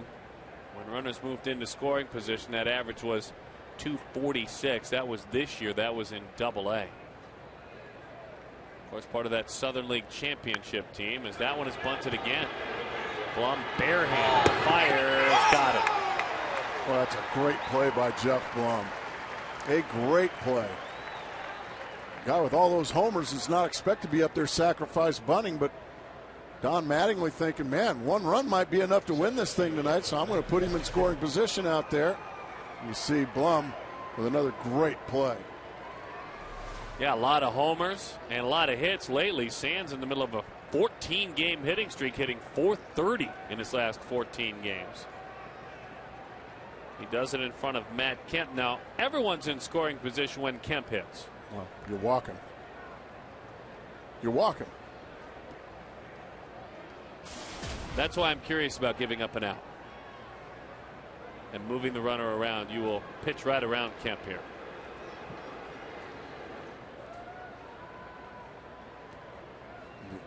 You're walking. In. Or you just go ahead and drill him. This is interesting, and this that'll save your pitch count. This speaks to what they think of Parker, and we've talked about this a lot, the concept of the pitch around. Some veterans struggle in that, to ask a pitcher in his major league debut to handle a pitch around.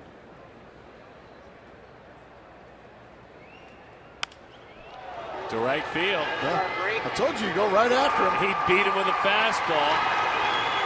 You know what? Where Montero was set up, I think he missed a spot. And that's okay, because the end result was an out. Montero was right back under his kneecaps. Wow. That is a gutsy pitch. Yeah, he got it where he wanted to. Up and in. Maybe not a friend. Mom's not happy with that. Mom is not happy with that. That mom is.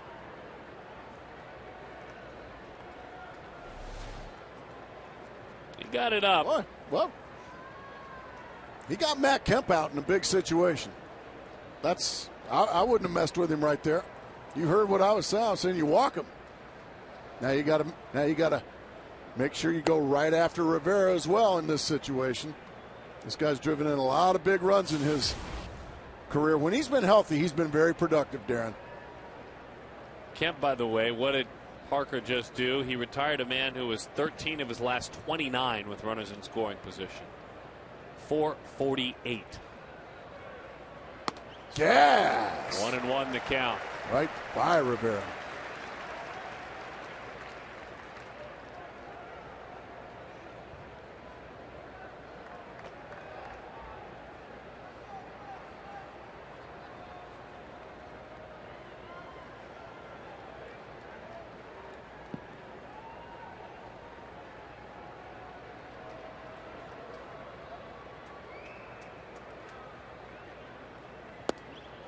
Takes low from Jared Parker.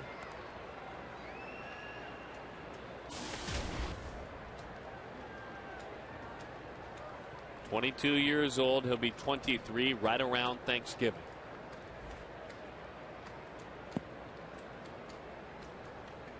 Arizona thankful that he is healthy with this right arm.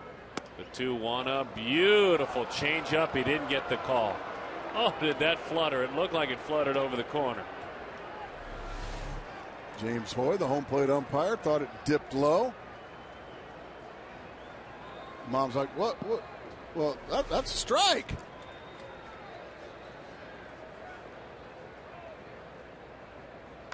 Oh, what a changeup right behind back. it. Right behind it. A beautiful changeup. Let's see if the crowd gets behind the youngster. He's been terrific here tonight, folks. Go ahead and get behind him a little bit. There you go. Nice going out there, guys. A little fired up.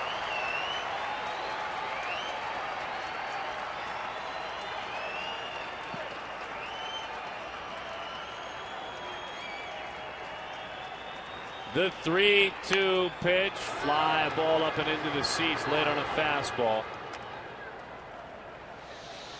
I would imagine his high school baseball coach, Kelby Waybright, looking on. Norwell High School.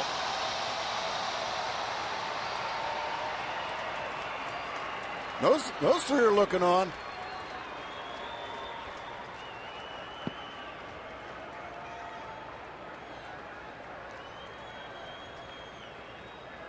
The 3-2 pitch. Into the dirt with a changeup. First walk of the evening. Rivera flips his bat in disgust. Almost looking at Parker like, throw me a fastball. Here comes Kirk Gibson.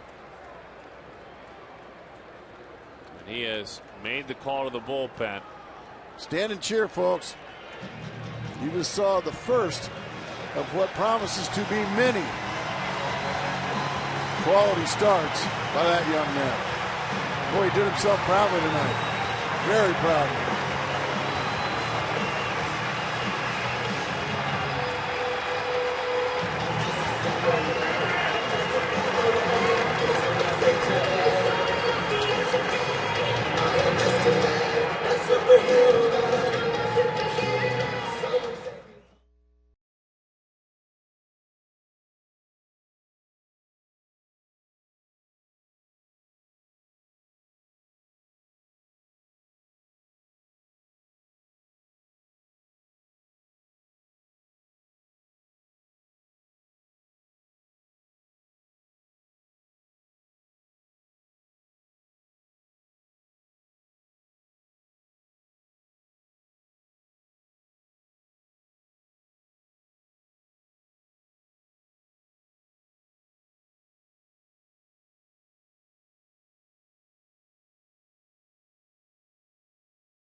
He didn't want to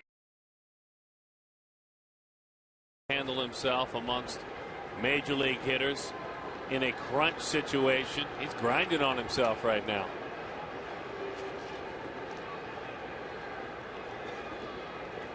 You'll remember when you saw this young man in the major leagues for the first time. Outside corner extended a bit. Joe Patterson comes on. He feels like a seasoned veteran compared to Jared Parker. 61 times now, a 2.93 ERA. Only 11 of the 45 he has inherited have scored. He has inherited 45 runners this year.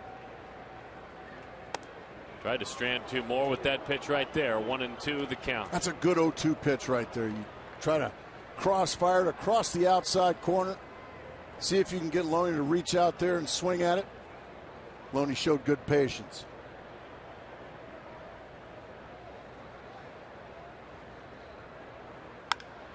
Hit hard right to short. Bloomquist is there. Firing. Overbay. Tap dance on the bag. Joe Patterson stranded 2 more out there. Keeps on doing what he's done all year long, making pitchers and their families very happy.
I mean, truly a pleasure and an honor as he makes his Major League debut.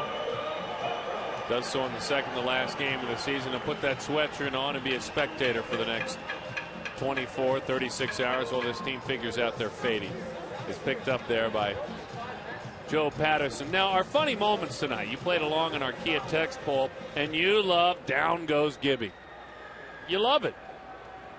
You remember he was out there bunting with his players, talking about how you bunt, that how you was get hilarious. down bunts. That was hilarious. And the guys challenged him. Oh, you think you're so fast? Oh, I am fast. I'll show you how you get a bunt down and run the bases. And we'll remind you what happened. And listen, too, very close.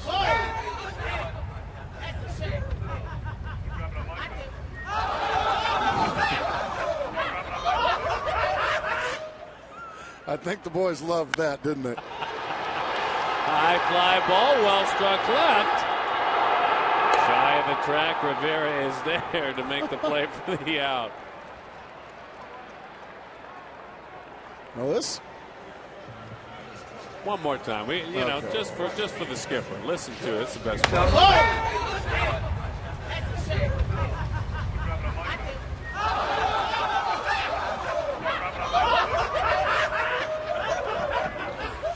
The reaction of the players is just classic.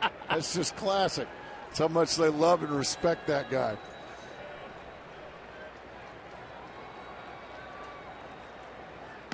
This game kind of feels like next basket wins, doesn't it? It really does. Which is not how it feels in Houston, Texas, by the way. Why is that? Now, the St. Louis Cardinals are putting the wood to the Houston Astros, and the Braves have closed down for the season. Well, in the American League, Tampa Bay Rays win, Boston Red Sox win. So they are still dead even with one game to play. That is so cool. I love, it's so good for baseball to have teams go right down to the wire to see if you're going to the postseason or if you're going on home. Then they may have to play one another Thursday. You're right. That one sinks low. But you could possibly have, you got right now, you got two dead heats with one game to play. In the National League, and in the American League. Red Sox, Rays in the American League. On September the 1st, as the 3-1 to Upton. Swing and a miss, 3-2. On September the 1st, St. Louis and Tampa were both 8.5 games back in the wild card. On September 1st. On September the 1st. We'll talk about a couple of gag jobs from Boston and Atlanta. The 3-2. Breaking ball chased up in the zone. Watch out, bat and helmet rack. So, by the way, those Milwaukee Brewers are done. Did they win? And that's why the Diamondbacks have to go on and win. Should the Diamondbacks not win this game, that will be it. Milwaukee will clinch home field. So the Diamondbacks have to hold serve and keep the pressure on. And again, if they can tie them at the end of action tomorrow night, just a tie, that's all you need, then you earn home field based on head-to-head matchups.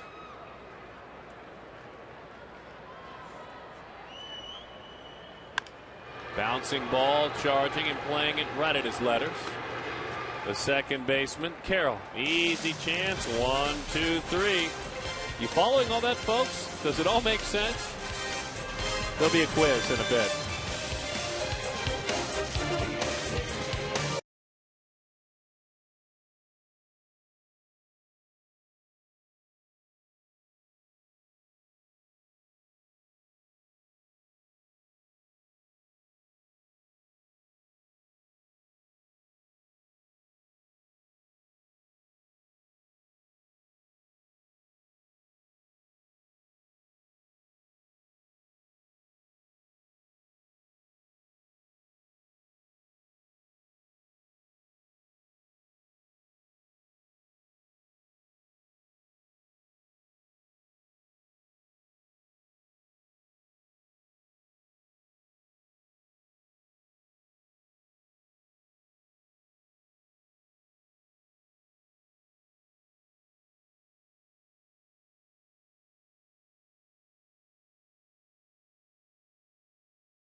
Diamondbacks baseball brought to you by Southwest Airlines. Find our fares online only at southwest.com. Your Valley Lexus dealer. They invite you to test drive a luxurious Lexus automobile today. For more information, visit lexus.com. CenturyLink Quest is now CenturyLink. Visit CenturyLink.com to learn more.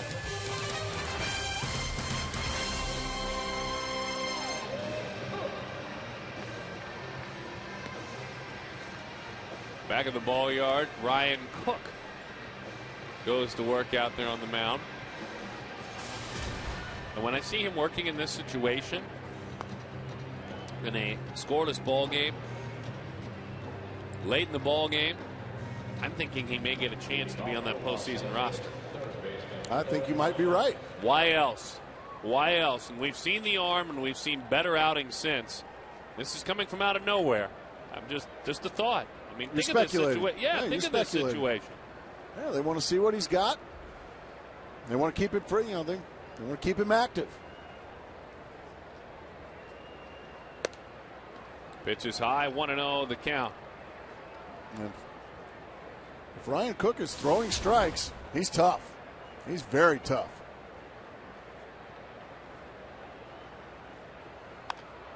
Little number off the end of the bat. It's hugging the line, and Blum grabs it in foul territory.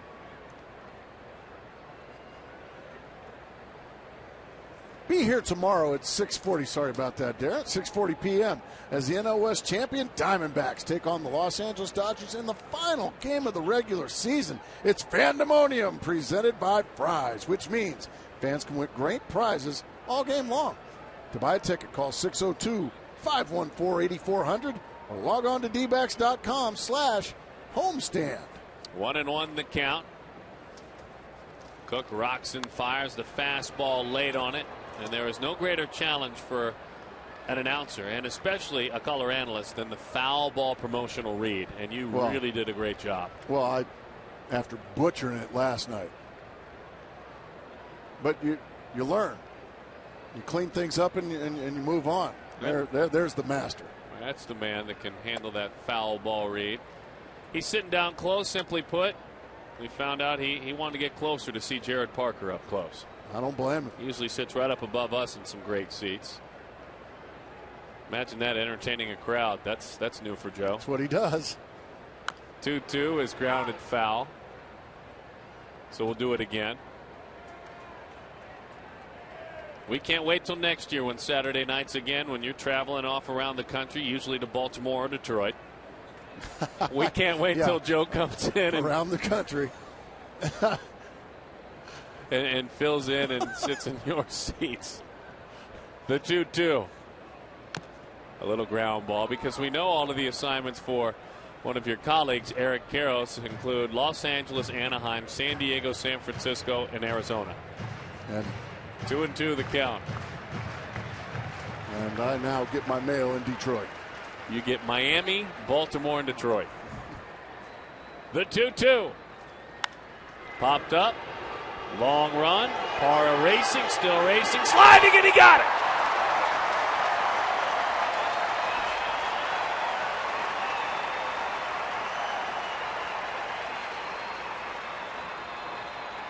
Well, Gerardo Parra once again showing what could possibly be some golden leather out there. He has had a terrific defensive season as well as the offensive season. Diamondbacks wouldn't be in first place without that man, number 8. He has had a stellar season. A state of 8 out there in left field. I like that. Oh, what a breaking ball to start Rob Barajas with. Ryan Cook. Boy, he can throw that for strikes early in the count. That's going to make that great fastball even better. Another one, broke his bat, in the left field it goes.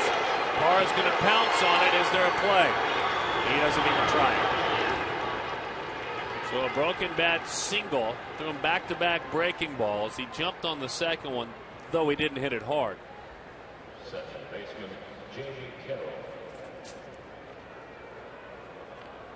And now Jamie Carroll.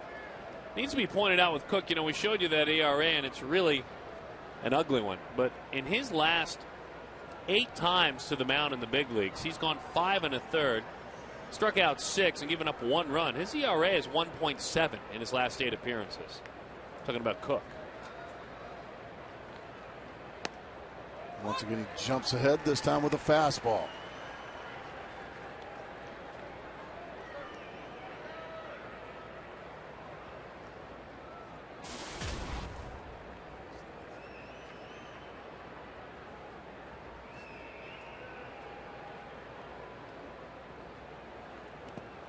Oh, what a beautiful play there by Montero. Keep the double play in order.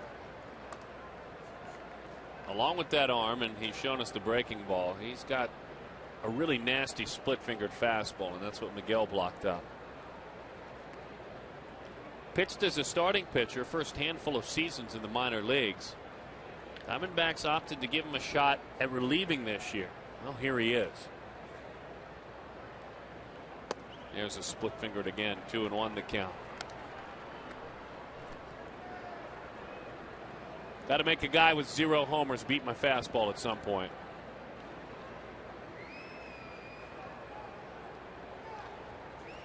He's shown him 2 splitters back to back. I'd like to see him use that fastball. It's coming. It's got a good fastball. But it missed. Now he misses with it. And that's the thing, throwing those split fingers and you fall behind, Then you have to go back to the fastball. You miss with it. Now it's a 3-1 count.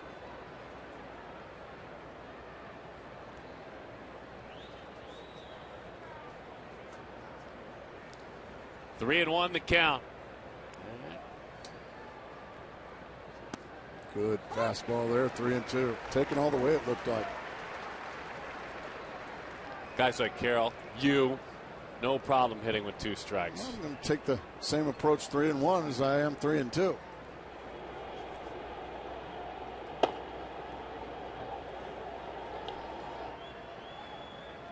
We saw another example of a man who may be on the bubble of decision time.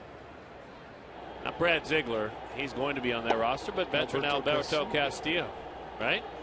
I don't think they'd be up tonight if they weren't in the postseason picture.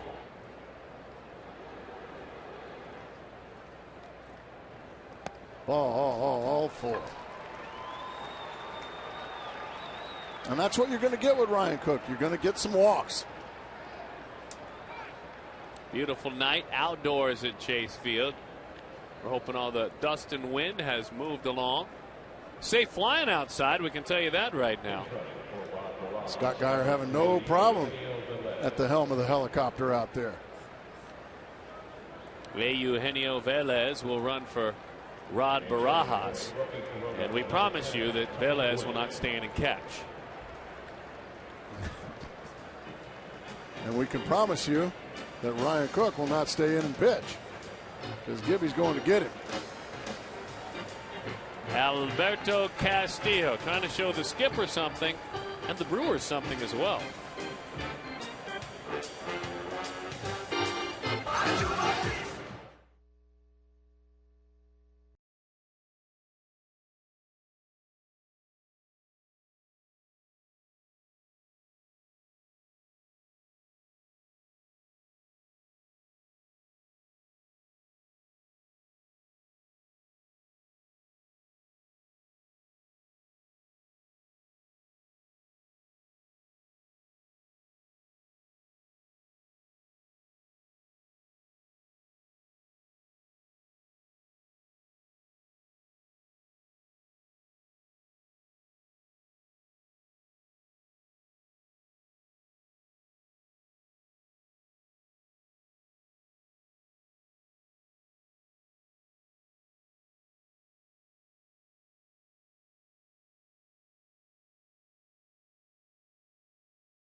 Get together to bring you 2 encore airings of the Diamondbacks division clinching wins.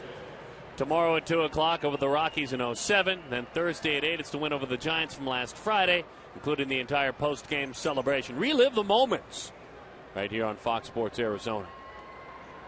All right, Alberto Castillo going to toe the slab, face Tony Gwynn Jr. The veteran wheels and deals, and it misses outside. 1-0 the count.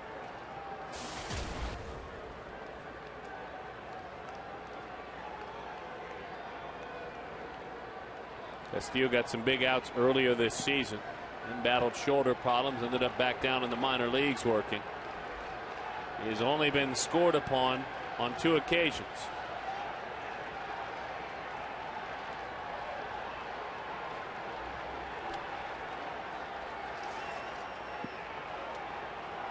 Cuban born in Havana, Cuba in July of 1975. Outside, 2-0 the count. And he has inherited 11 runners overall, and 9 of them have been stranded. He needs to throw strikes. When you come in this situation, first and second, Only one out. You've got to make the opposing hitter swing the baseball bat. Heck of a strike there. 2-1 the count. Left-handed batters are, and it's a number he'll tell you that's too high, 5 of 18 against him. That's a 278 clip. Righties 4 for 21, 190.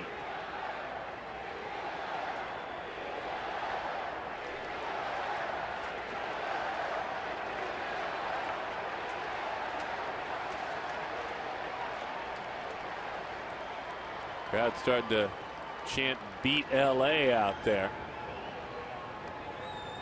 and give them a little bit of credit. It was organic. No prompting on the scoreboard or the ribbon boards for that.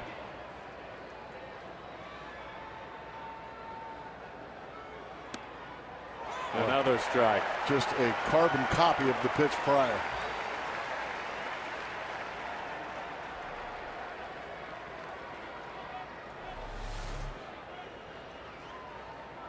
Man, what are you going to do with that? Wow. Both pitches, number 3 and 4 in that at bat, you can see right on the edge.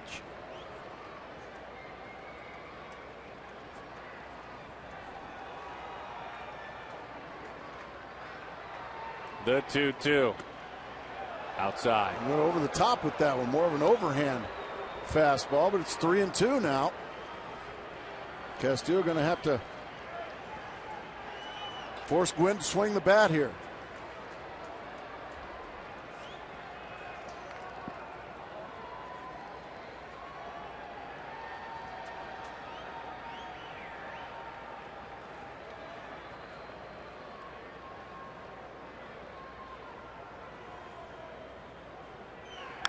Bouncing ball, charging. Roberts, the flip.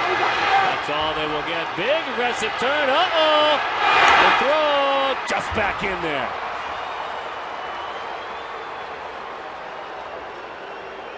Well, Willie Bloomquist may have gotten intimidated just a bit by the shiftiness, if you will, of D. Gordon. I think D was trying to get him to make a throw. I'm sorry, that's not D. Gordon. That's Eugenio Velez. However, you see, he's just going to, he makes the right play here. Just go ahead and eat it. You're not going to get the double play. Now, okay, I've got you trapped. But he just waited a little bit too long to get it to third base, and the Dodgers still have a chance here. Now, D. Gordon, he's at the plate. I knew you were there somewhere, D. And he takes a fastball over the outside. Let's watch him handle this left-hander. Big outs being recorded by Alberto Castillo, with his manager considering him, I would imagine, to get these kind of outs in Philadelphia or Milwaukee in the postseason.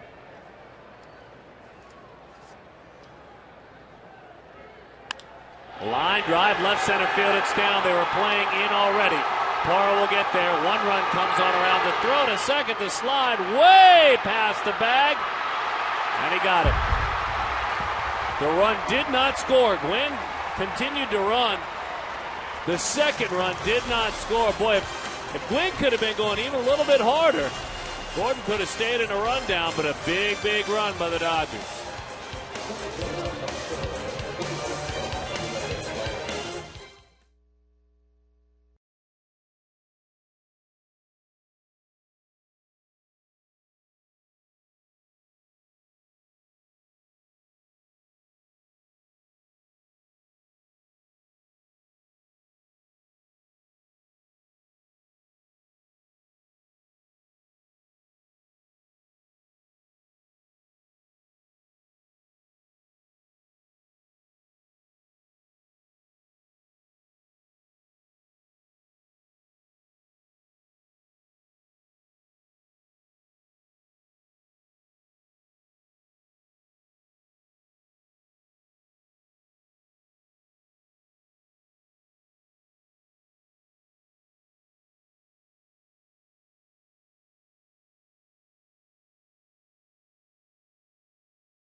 Diamondbacks Live, presented by CenturyLink, comes your way after the game. Jody Jackson, Joe Borowski, and Joe. Jared Parker, fantastic Major League debut. What was your impression of him? I was impressed. Solid Major League debut by the young man.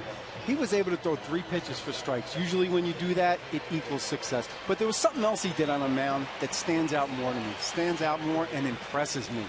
I'll break down his outing, but I'll also tell you what he did on the mound that may just put him a little bit of a leg up. Well, look forward to hearing what that is, Joe, and we'll look forward to talking to you guys after the game. Right now, 1-0, Dodgers with the lead.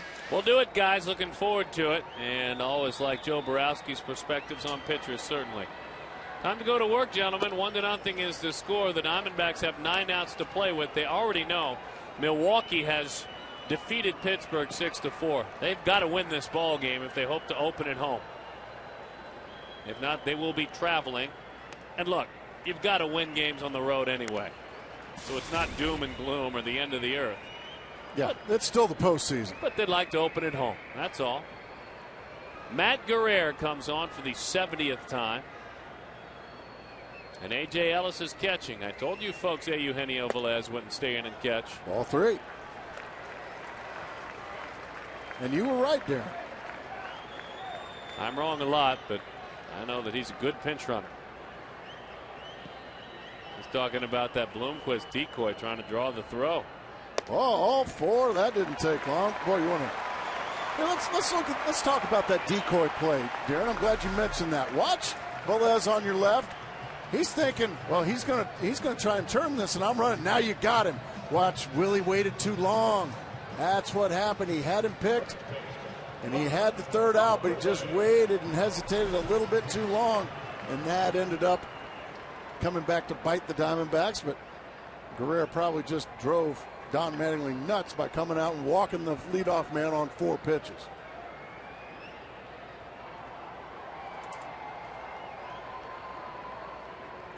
All right, Lyle Overbay. And right now, Diamondback hitters are saying anyone but Hiroki Kuroda. No, you're exactly right. And what goes on with these Diamondbacks, if you've missed it before, the 3rd time they go through the order. Now, they're in the middle of that 3rd time through. They usually get their runs. If there is scoring to be done, this is about when it happens.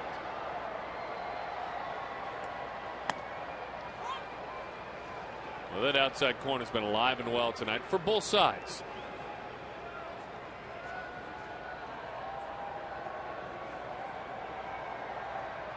And if you're calling it fair both ways, got no problem with that. James Hoy's done a nice job tonight.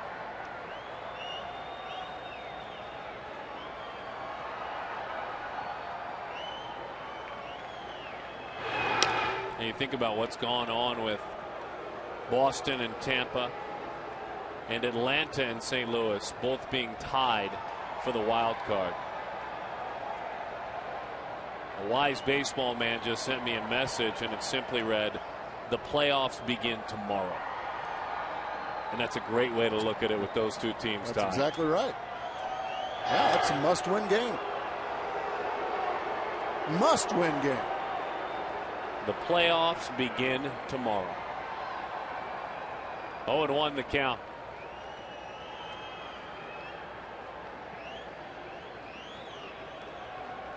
Four teams, 2 spots.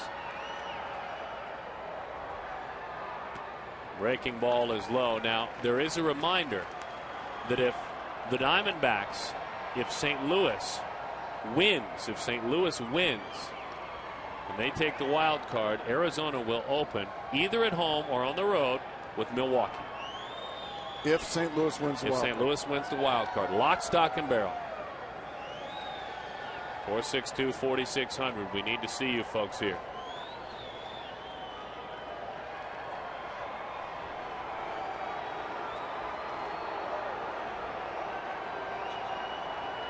You were talking about it earlier, how great it is with these races down to the last moment. All the divisions have been clinched for a while.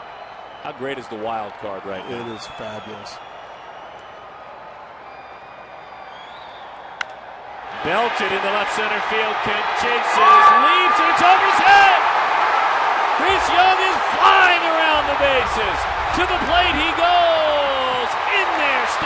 up or tie.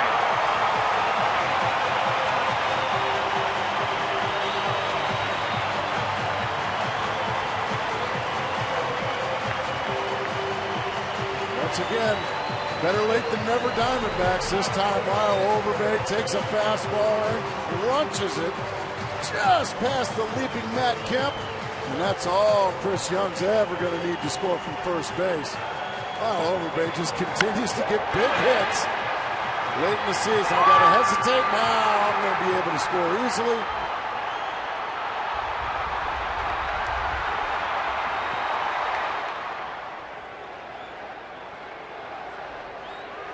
Don Madden, I guess, has seen enough of Matt Guerrero.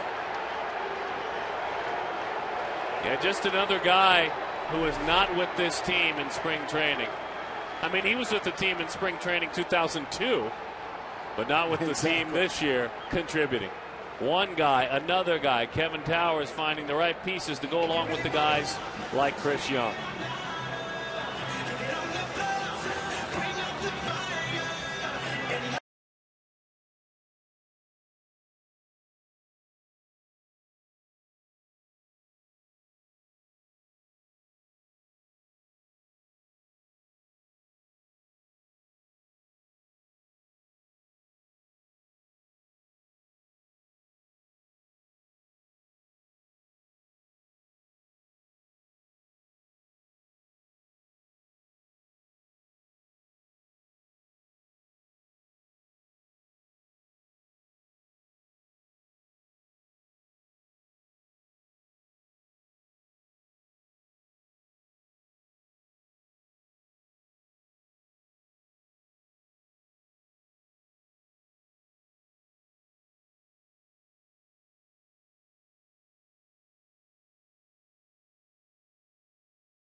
Acquired another guy who wasn't here from Toronto in the Kelly Jansen trade. Hill and McDonald together. And the first pitch spins him out of there. Hard throwing Scott Elbert on the bump. From the left side, he had shown some wildness last night for sure. There's a lot of wildness in the 8th inning last night from these Dodgers. 5 walks led to 2 runs. Right there. Aaron in September in 23 games has 27 hits, 10 of them doubles.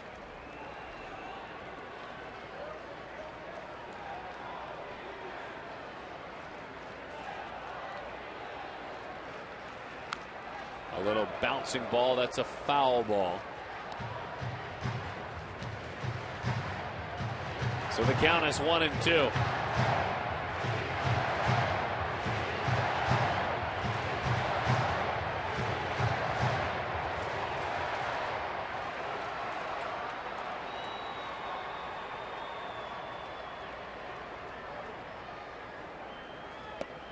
Good take there. That was a good slider down and in.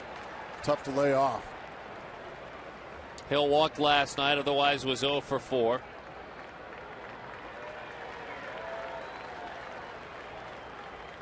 There have been very few hitless games since he has joined the Diamondbacks. In. That ball had some serious cut to it. 3-2 now as Aaron Hill's working Elbert for everything he's got. 13 of his last 37 against Southpaws. That's a .351 clip. He's been uncharacteristically low overall. Not surprised he heated up. Ball 4. That's probably going to be the last batter Elbert faces. Ryan Roberts, another right-handed hitter.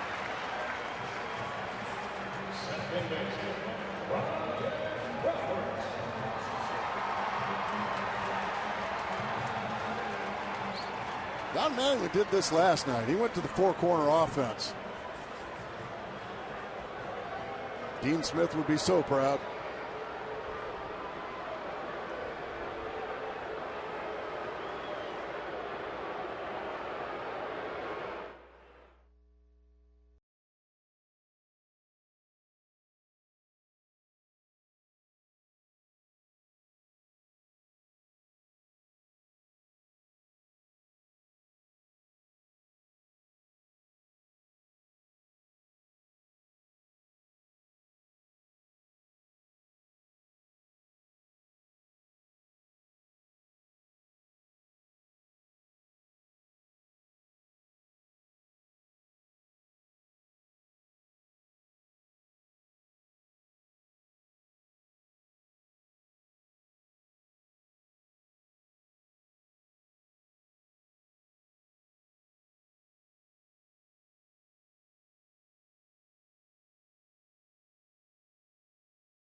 Won the score. And again, for those of you that may be just joining us, here is what we're talking about for the Diamondbacks. They are trying to earn home field. If they tie the Brewers when it's all over tomorrow night, they will have home field in the first round. They'll open at home Saturday. The Phillies doing damage to the Braves. Now Atlanta is tied. They are tied with St. Louis in the wild card. So these are the scenarios. The Diamondbacks play the Phillies on the road if the Braves win the wild card and the Diamondbacks don't have home field. The Diamondbacks play the Braves at home if the Braves win the wild card and the Diamondbacks finish with a better record than the Brewers. And of course, the Diamondbacks will play the Brewers either at home if it's earned or on the road to open if the Cardinals win the wild card. Just a quick reminder, and again, there will be a quiz. Colin Cowgill is running at second base. We've already seen his pinch running ability in Philadelphia. Ask them about it. Mike McDougal going to take over. He's going to face Ryan Roberts. I would imagine Roberts is going to be bunting here. You want to bunt this ball right in this area here, firmly to the third baseman. You'll have a successful sacrifice. Squares, bunts it. Loney firing. Got it. Don't know why Ryan Roberts would go to first base with that bunt. One of the best defensive first basemen in all of baseball. Plays for the Los Angeles Dodgers. And he just bunted it right to him for just an easy force play. Oh my, Paul Goldschmidt is called upon.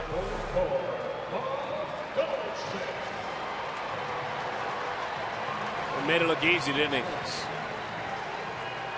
Ryan Roberts has to know that you bunt that ball to third base.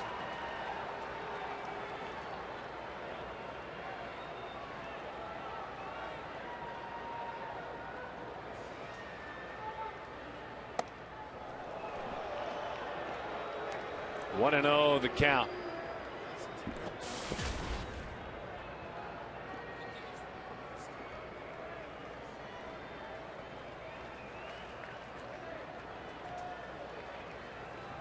We're identical. Runs, hits, no errors. Each team has 6 hits with no errors. Paul bouncing ball. Miles kind of playing it in between. What a turn. I'll tell you what, hanging in there forever and a day was Carroll. And don't you know Ryan Roberts, frustrated about that poor bunt, was trying to knock him into next week. Now, if the Diamondbacks are going to do anything in the postseason, they got to get better at the fundamentals.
Visit the official Dbacks online shop at Dbacks.com. Browse the largest selection of authentic postseason caps, t-shirts, jerseys, sweatshirts, and more.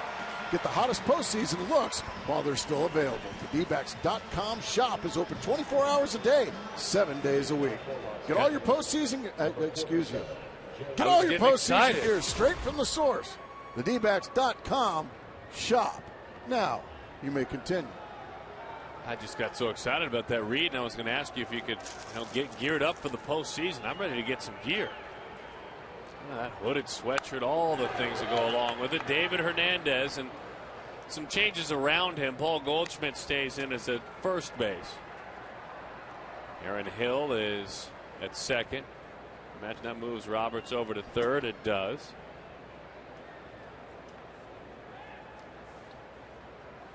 Here is Jerry Sands.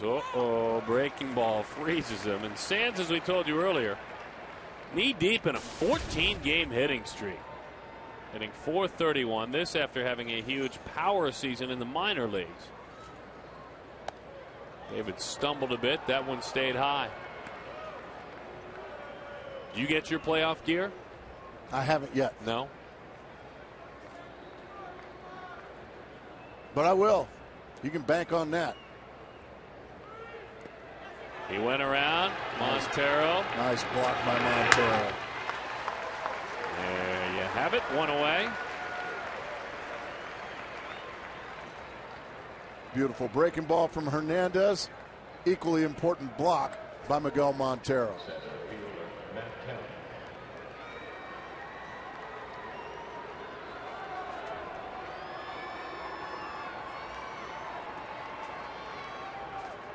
All right, power on power right here. These are the matchups that we pay to watch. David Hernandez, Matt Kemp. Let's do this. Oh, beautiful breaking ball for strike one. Got a good breaking ball tonight. That's 3 of them. They've all been very good. He will change speeds on that pitch, too. He'll throw it like a hard, straight down slider. And he's also on occasion featured a changeup, but he loves his fastball. Instead, there's that harder one. Down and away. Strike 2 it is. Interesting choice he has now.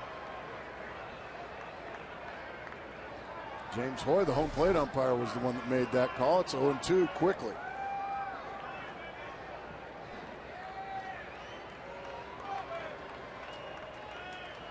The 0-2. Boy, how did he lay off that one? That was a good breaking ball. And an even better take.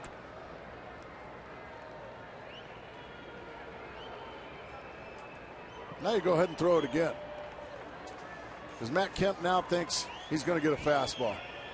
So go ahead and throw that breaking ball again. Pulled the breaking ball away. Here comes Willie Lopez with the dig by Goldschmidt. Kemp none too happy. It looked like Bill Miller got this call right. Kemp busting it all the way. And you love to see this.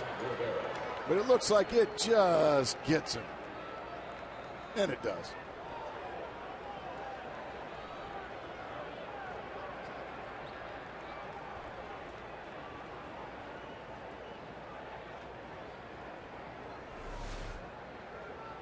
Love that drive. Love that. That looks like a guy wanting to win a batting title. That's exactly right. And a triple crown.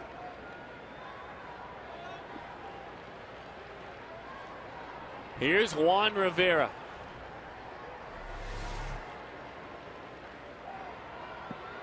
Yeah, he might have an argument. He may just have an argument. Gas. Looked like archery, that one shooting into the inside corner. That's a good call. There are times Colemanter could do it, not nearly with the velocity, but when pitchers come over the top, it does look like a bow and arrow. Breaking ball. 1-1 the count, Juan Rivera.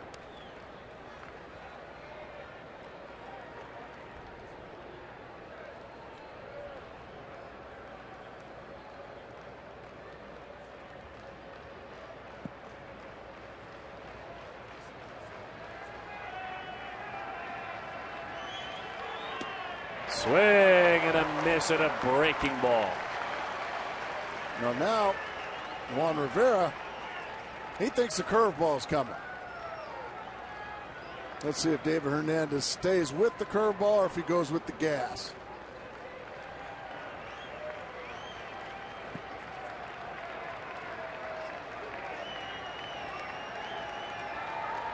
The 1-2. Fastball! Got it looking! That was a clinic by David Hernandez. Oh, somebody might want to get Juan Rivera his glove.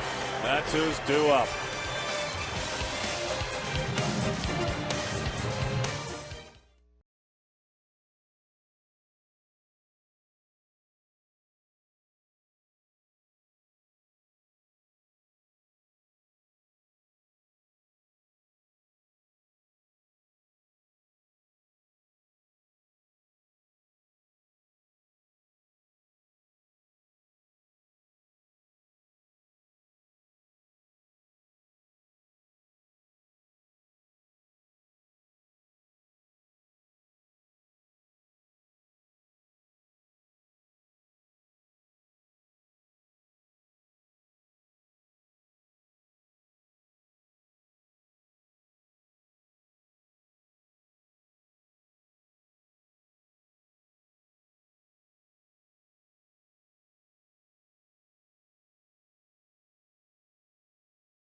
Jansen, who is far and away the most prolific strikeout relief pitcher in the game. 52 innings, 93 strikeouts.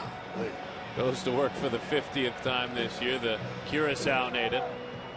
2.94 ERA. I want to say hello to all the Milwaukee Brewers fans and front office players watching this ball game, because the Brewers are waiting to decide, as Willie leads it off, who they will start tomorrow in the season finale against the Pittsburgh Pirates. They are waiting. They have now not named a starting pitcher. Yeah, they need to see what happens here first. Is that correct? Zach Greinke's turn comes tomorrow. Swing and a miss. 0-2 the count. Willie Bloomquist. So hello to the good folks in the Midwest.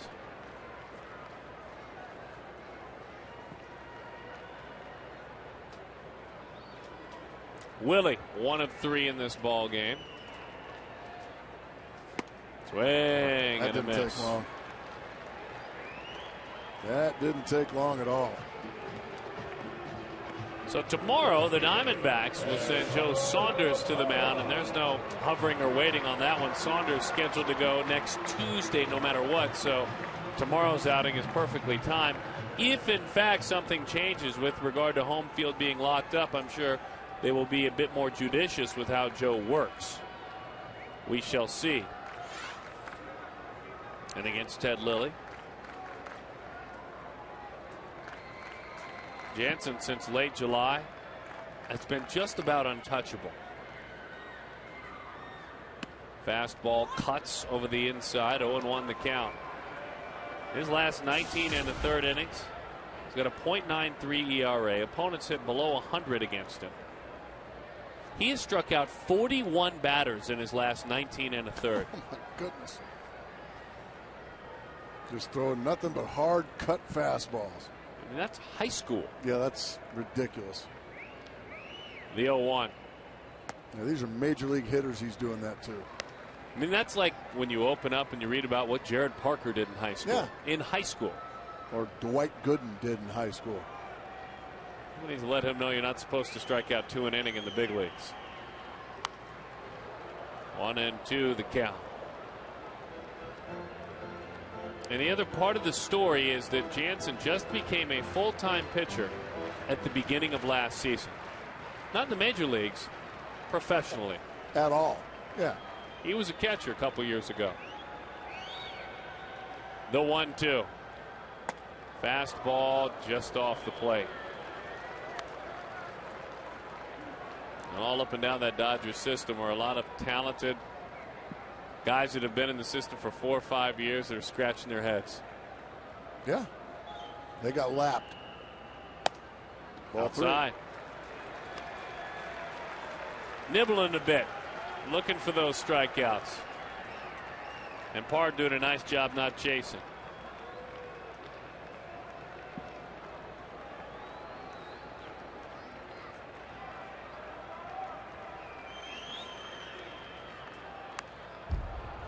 He just reared back and challenged Parr right down Broadway. Parr, a bit of a tardy swing, but contact at all off of Jansen has been few and far between. Well, you got a Notre Dame game?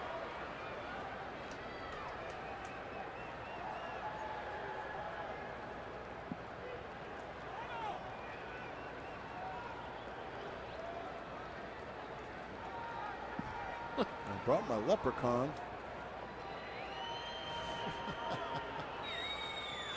I love it. That is a heck of an at-bat by Gerardo Parr.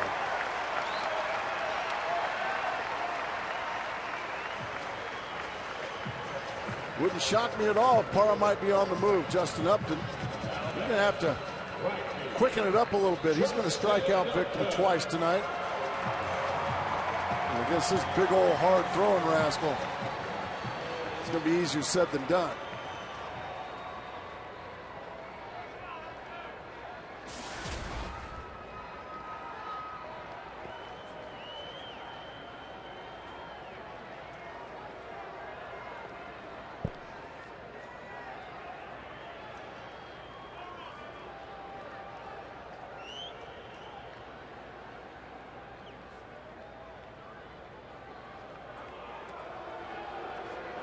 By the way, just received word from the Milwaukee Brewers.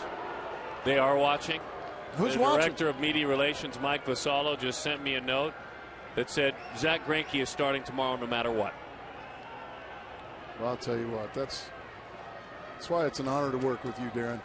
Zach Greinke is starting tomorrow no matter what. Hit hard, base hit, past Miles into left field. Parra stops there, throw behind him. And a couple of runners are on. Good for Justin Upton after, the leprechaun is starting to work. The Lucky Charms. He threw Justin Upton a breaking ball there.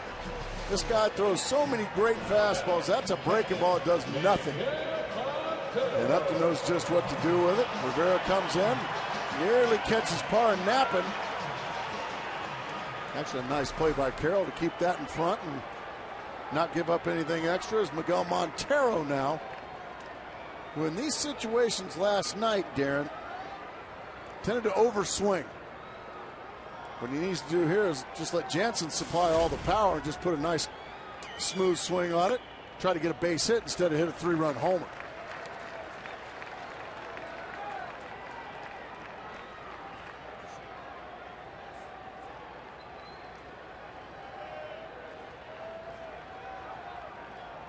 One and 0 the count.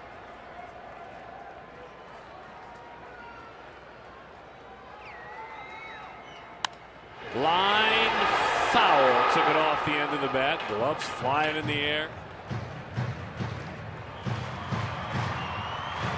JJ is ready. He would love a chance to get 3 outs and to keep the pressure on Milwaukee. We love cheering with you. With the fans. That's who we feel like we work for.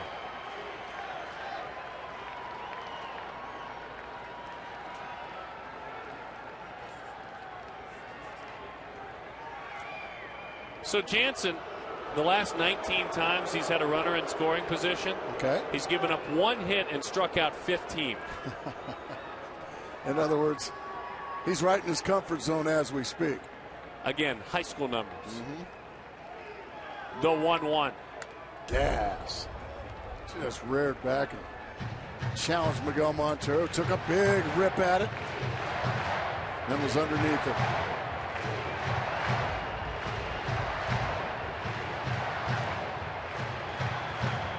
Oh for 3 tonight for Montero. Many will tell you he is the team's most valuable player this season. And they'll do it respectfully when they think about Justin Upton. Swing and a miss. There's another one of those strikeouts. Yeah, that was one of those strikeouts. Once again, Miguel Montero just swinging too hard in that situation. Watch how hard Miguel swings at that pitch. You swing hard, you get long. And the guy that throws as hard as Jansen, you're just eating right out of his hands.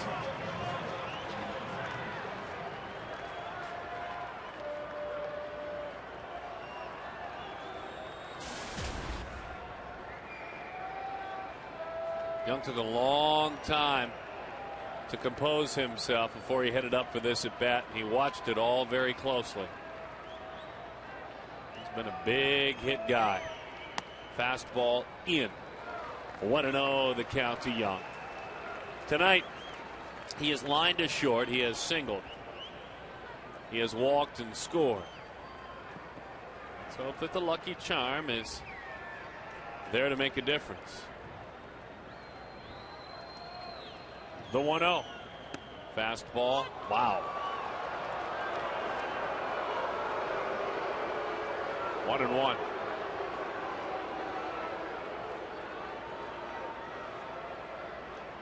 Didn't throw many pitches straight. That one was a sinker at 95. This guy's just crazy talented.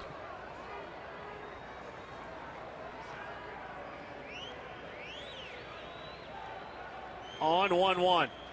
Inside corner. That cut fastball darted at the last moment. Yeah, Chris Young can't believe it, but that pitch is there. That pitch is a strike. I mean, what do you think at home, folks?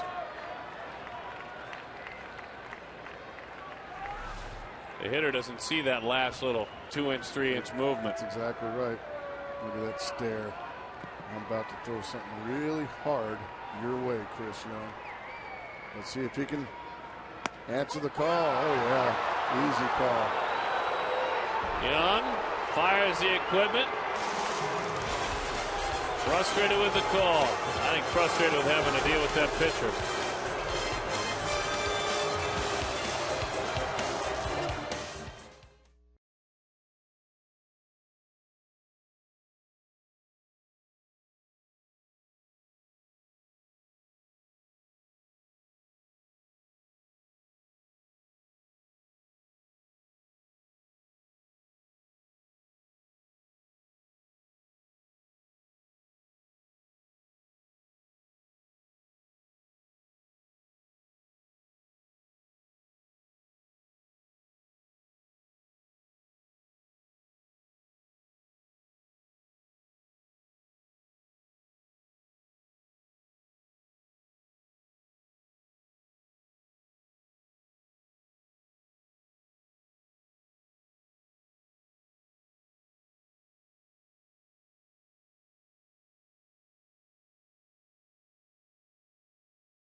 right, scene is set. We roll on to the 9th inning. We are tied. The Dodgers and the Diamondbacks at 1 apiece here at Chase Field.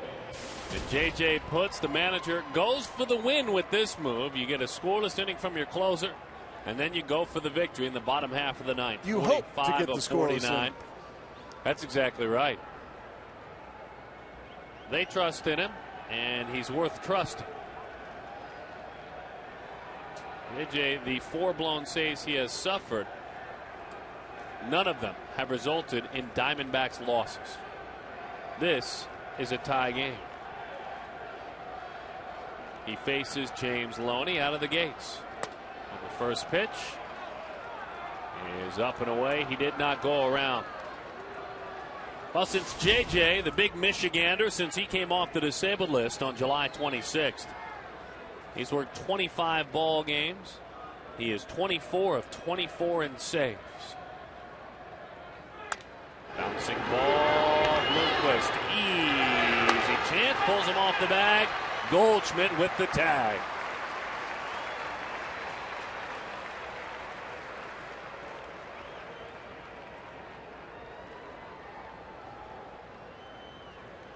What you'd love is a nice quick inning for J.J. Putz, maybe around a 10-12 pitch inning. That's what you'd love to have. You really don't want to extend him too much in this situation if you can help it. But unfortunately for J.J., he's got one of those pesky hitters up there in Aaron Miles that just makes a habit of having about 8 to 10 pitches per at bat. Fastball, pop foul, up and into the seats it goes.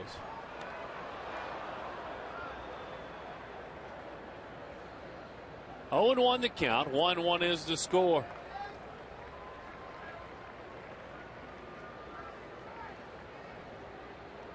Putz with a fastball, a split-fingered fastball as a secondary pitch, and a distant third as the slider. Doesn't throw that much anymore.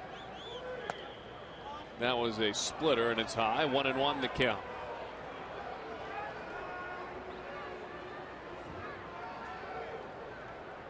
There are some who have believed that bullpens can be occupied by arms. Arms that throw hard. That one is lifted into left field, going back, and it is Parra. And the play is made out there for the second out. And those beliefs say that you get enough good arms, it doesn't really matter if they've relieved, if they're good arms, and you get just about anybody on a year-to-year basis to close. I would present to the people that believe that J.J. Putz and the turnaround of the Diamondbacks bullpen. No question. And the different looks and the veteran relievers that come out of that pen. Now, Kevin Towers has built his reputation on building bullpens. And he has built a very successful one, anchored by J.J. Putz. David Hernandez, what a pickup he was.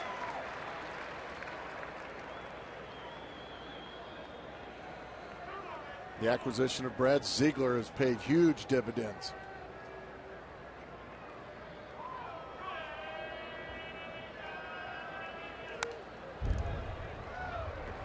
What Putz looks good tonight. His last 25 ball games, his ERA is .81. 2 runs allowed since July 26th.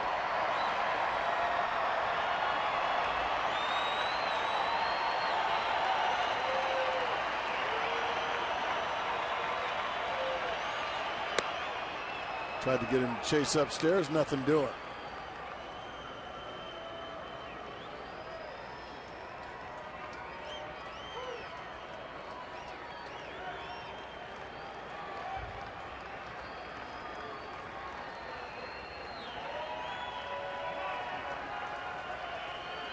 Pitch is high. 2-2 the count.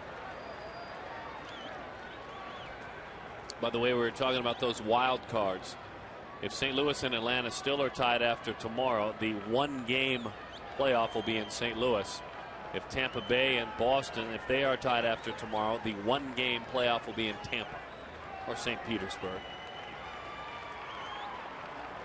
The 2-2 from J.J. just got a piece of that split-fingered fastball.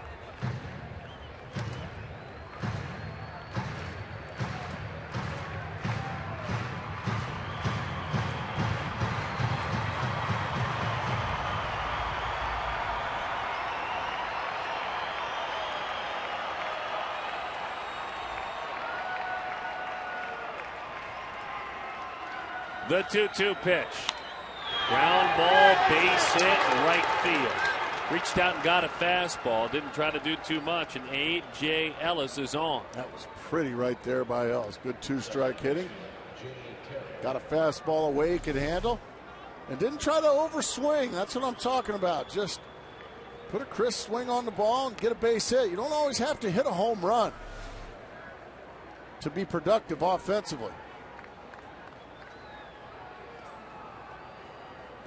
Jamie Carroll's had a great night tonight. He's been on 3 times. Singled a couple of times, reached on a walk.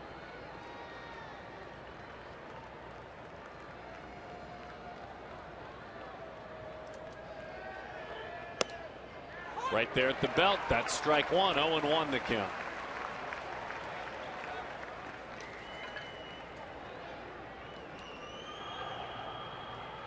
Javi Guerra, Josh Lindblom warming down in the bullpen.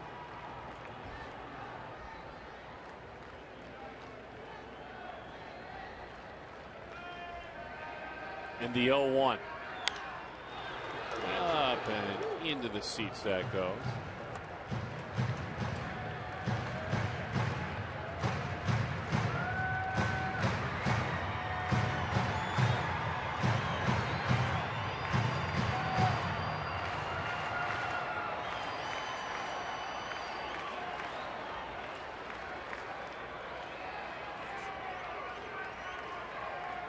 Burroughs looks on. He'd love to hit and lead off the next inning. Boy, how do you take that? He's just a veteran that's been through all these battles.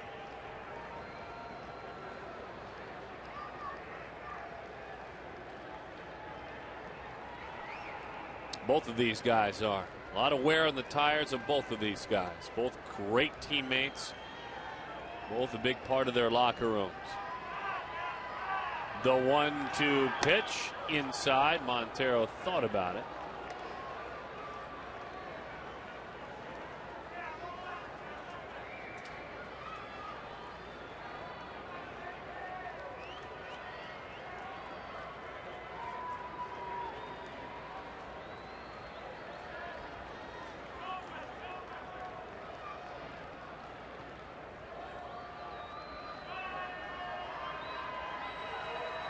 The 2-2 pitch hit hard, base hit left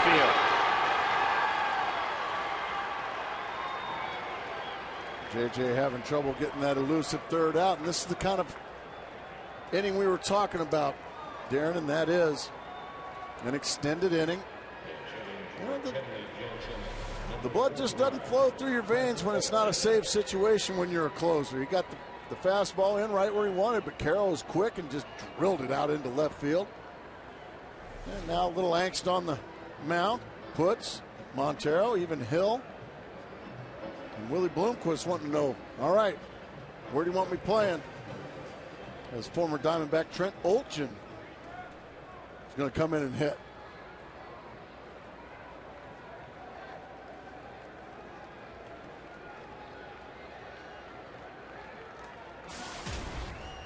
Olchin hitless in his last 9 at-bats.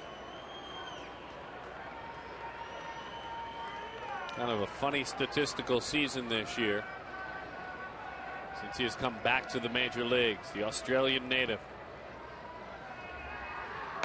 Fastball inside, 1-0 the count. Trent is 12 of 40 on the road. That's 300. He was 2 for 29 at Dodger Stadium.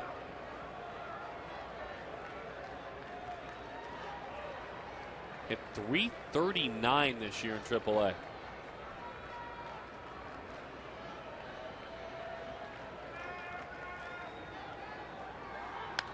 Ooh, he got a fastball right down Broadway, and all he could do was foul it back.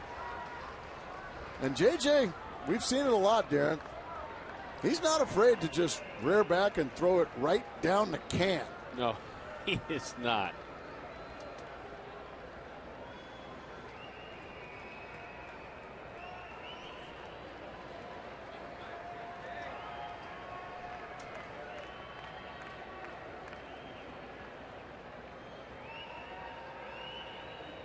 The 1-1. Pitch is high. JJ, in non-safe situations, has pitched in 10 games, has worked 11 innings, and has an ERA of 4.91.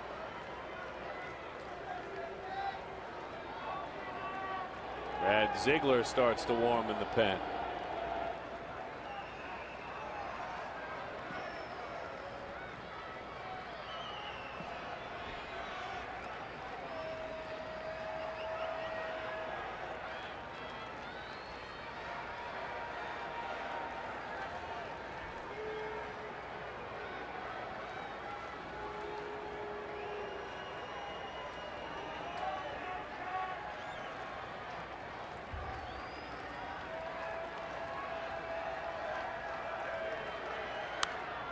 Two and two, the count. You can see the disgust on Olson's face.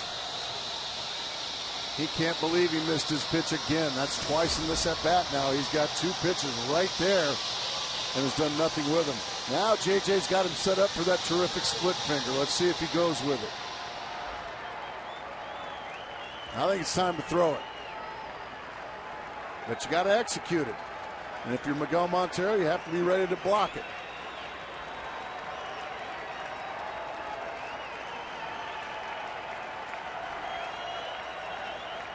They want to talk about it. Many remember Olchin's major league debut as a Diamondback back in 2011. Or I should say back a couple of years ago. What a huge start he had back in 2009. Wearing enemy garb now. The 2-2. There's the split, and it missed outside. But he didn't execute it. Missed badly with it. Now a running start for the runners. On the 3-2 with 2 outs. And JJ's going to have to throw something for a strike. D. Gordon on deck, and the way he's been swinging the bat in this series, he's the last guy you want to see. So here we go. Let's play baseball. The runners go. The 3-2 pitch. Strike 3. Locked him up. Split finger for a called strike. The veterans just won that battle.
With one last APS Energy All-Star caliber pitch, the split. The split finger, it just locked up Trent Olchin. He just knew a fastball was coming, but instead he got the split, and it just stayed right there at the thighs. That's the easiest called strike 3 that James Hoyle will have tonight.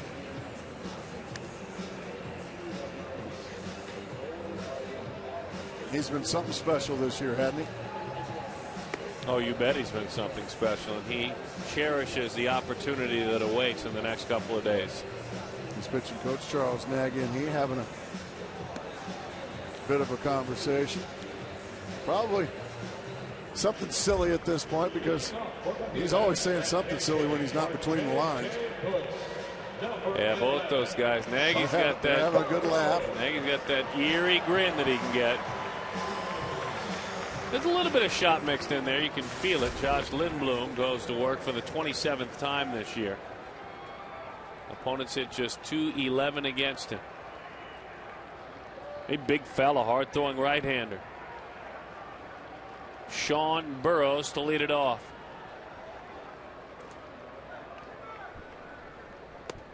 Fastball is outside.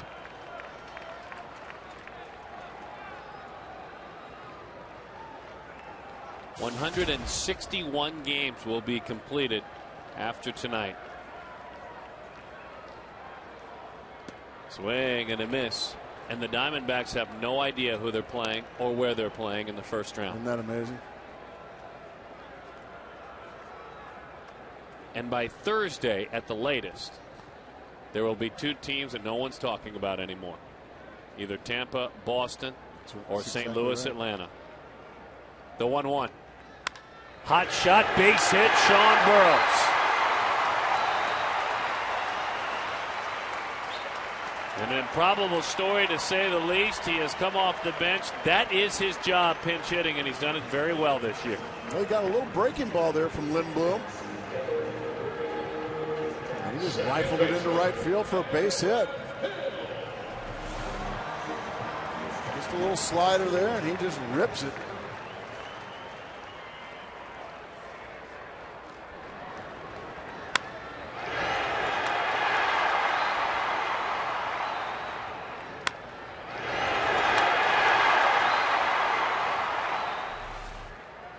I would imagine now Aaron Hill going to be asked to bunt. And I imagined wrong. He got a fastball in the middle of the plate, and he took a mighty rip at it, fouled it straight back. So Burroughs, just to finish the thought on Sean, in his last 34 games was 17 of 50. That's a .340 clip. That's another hit. 18 of his last 51. I mean, that's since August. He's a .340 hitter. Yeah, he's been terrific. And the majority of that is pinch hitting.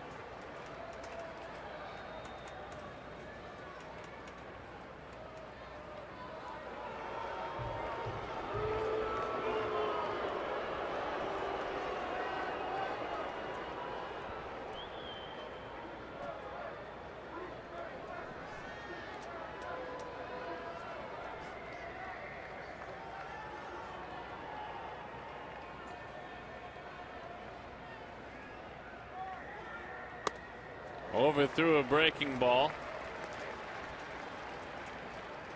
Kirk Gibson, Matt Williams, and the base runner, and also the hitter paying very close attention. 1-1 the count. We haven't seen anything resembling a bunt for the first couple of pitches.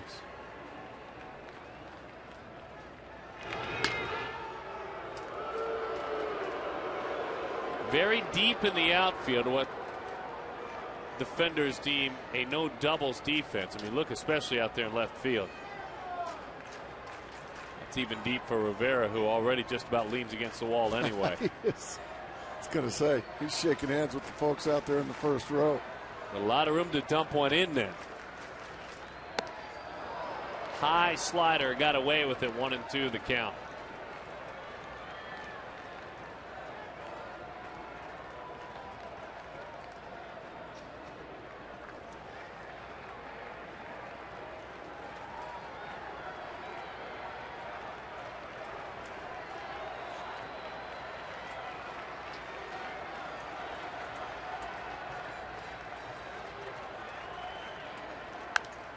Popped it up right side.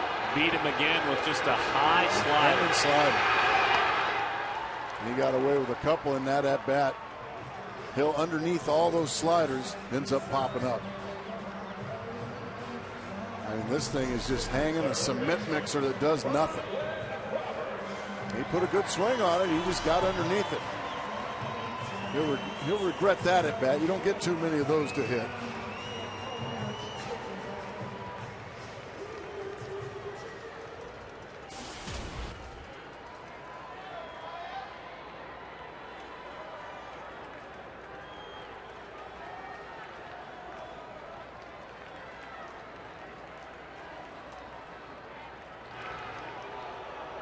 Roberts on the evening is 0 for 3, and Ryan in his last 12 ball games has just 10 hits, hitting only .208 during that time, and he's not walking. That's something that's been a part of his success this year.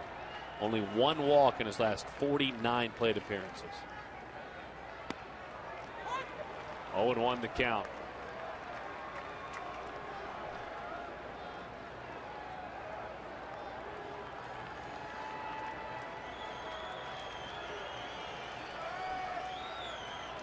And he can make himself forget about, those that scrutinize forget about, everyone forget about his struggles with one big hit right here. And that's kind of how it's gone with Roberts, isn't it? Yeah. Just when you think, well, he's becoming Ryan Roberts, he becomes the superhero Roberts That's again. exactly right. He's a guy that he seems to find the he's so unpredictable, I guess you could say. Short lead there from Burrows. All right, Mr. Lindblom, you need to throw the baseball. Just go ahead and get a sign and go ahead and throw the baseball.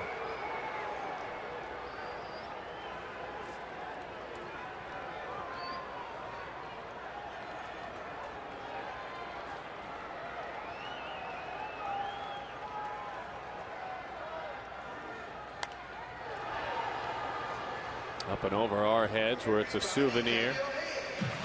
No balls and 2 strikes to count.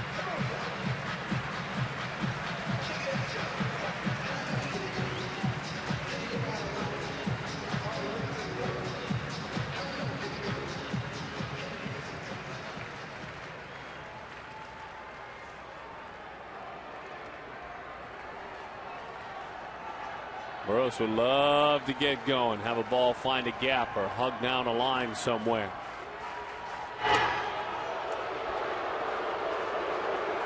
I know the crowd's giving him a hard time. That's what happens when you're on the road, but he also realizes that's the winning run. And he doesn't want, he's not going to steal, he just doesn't want him to get a big jump. He's got to also realize that it's Sean Burrows. The 0-2. Got him. And he just got his doors blown off by an up and in fastball. So tough night. Gets a little tougher for Ryan Roberts. Just an explosive fastball there from Lindblom. One thing about this Dodger bullpen, they got a bunch of guys that are big and throw really hard. That doesn't even count the injured Jonathan Broxton.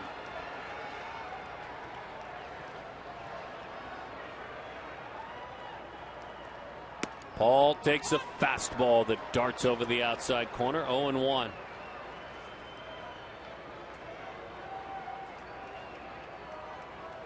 His last 17 games, his on base is .377, and he's slugging nearly .500.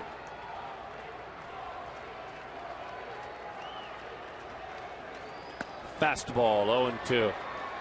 That's been a little spot for him lately, though, that has been his kryptonite. A little bit off the plate away on the outside corner. He's had a swing and miss. Not on breaking balls. He's driven breaking balls to right out there, but fastballs have gotten him out there. Looks to me like he's looking breaking ball. 0-2 the count.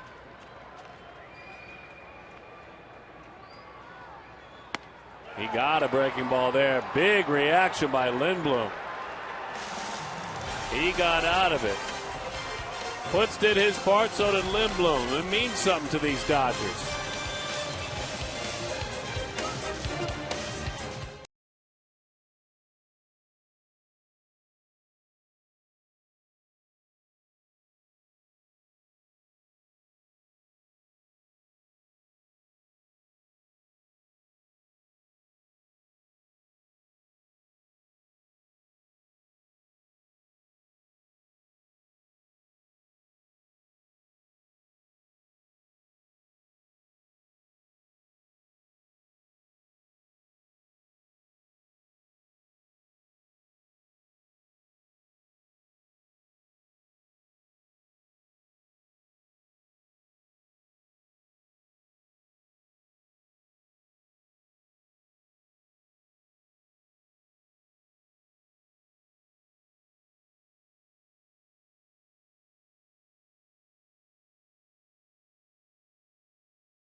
beef jerky all season long. Jack Link's beef jerky.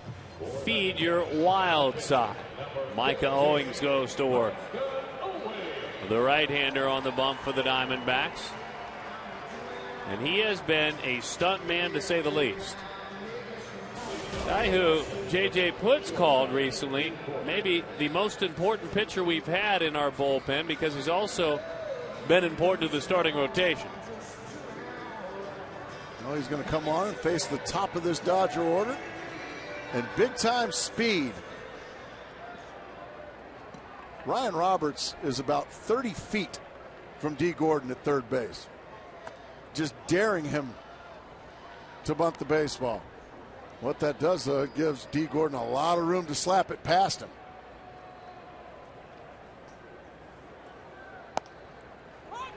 One and one the count. A couple of hits in the ball game for Gordon. An RBI. He also has grounded out and flied out. Broke his bat down the line. He's flying. Upton's pouncing on it as quickly as he can. He fires it in. Gordon in there with a sliding double.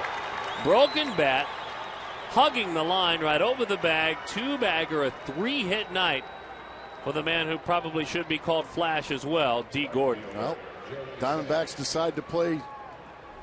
They don't decide to play no doubles, and because of that, that little broken bat ground ball now gets by Paul Goldschmidt. And D. Gordon, who is flying. Well, he's fun to watch run, isn't he?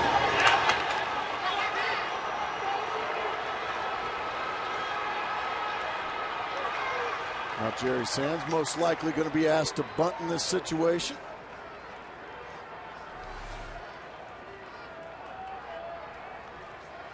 Sands has already dropped down a bunt in the sixth inning. Drops it down. Owings throws it away. Well, you saw that coming. You just saw that coming. You saw Micah Owings, and the panic set in. Speed will do that to you, won't it? And that's Micah Owings just not letting the game come to him, not slowing things down. He's got to understand who that is on second base. That's one of the fastest players in all of baseball. And instead now he gets in a rush. There's no play. D. Gordon's there. There's no play there. And then you almost hit the umpire with it. And now you're turning what possibly could have been a one or no run inning into a threat of a really big inning and blowing you right out of here.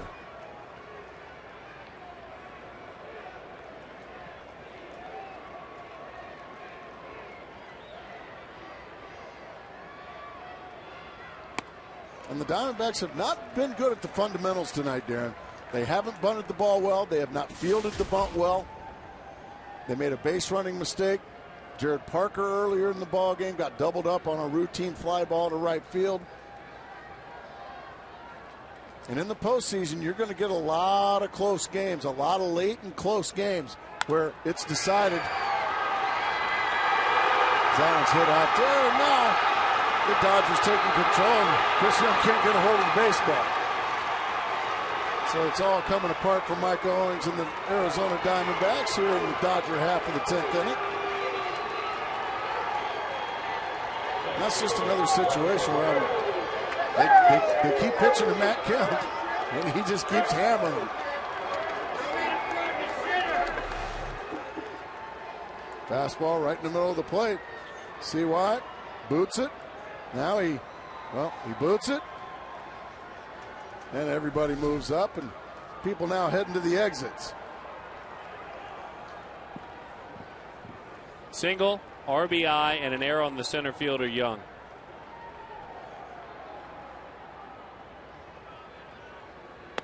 But if you don't handle the fundamentals in postseason baseball better than they have tonight and last night, well, you better hope you're slugging. And usually Playoff baseball is not slugfest. Roy Halladay usually and Cliff Lee have something to say about things like that. Exactly. And Ian Kennedy and Daniel Hudson. Absolutely. You name the pitcher, Right. Yvonne Gallardo. They'll all be ready to shut down the slugging. So you have to do the little things, the fundamentals. You have to run the bases. You have to field the bunts and get the bunts down.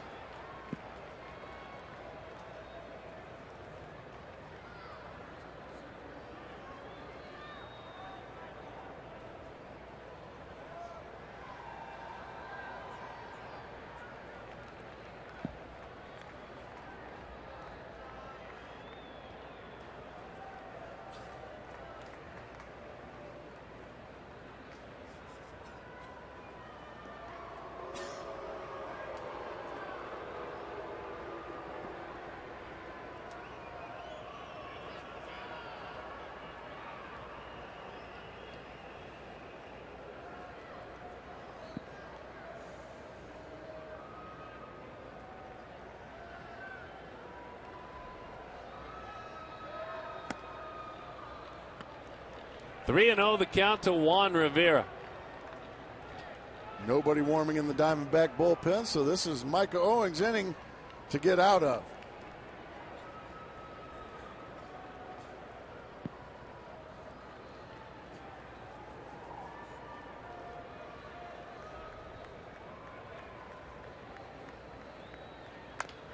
In on the hands. Hill charges, flips. Runner moves up. Rivera. Wow, that was a 3-0 swing right there. On 3-0, gave himself up basically to move the runner up, which wasn't what he did. No. I don't think he was doing that on purpose at all. I think he just got a little bit embarrassed over there. Way to do the job.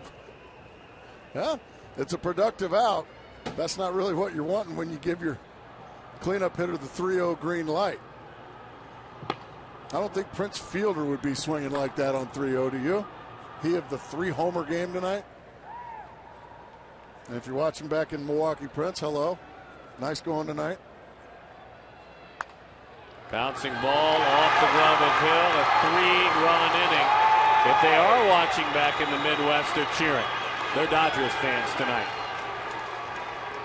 wanting to have Miller Park be the home park.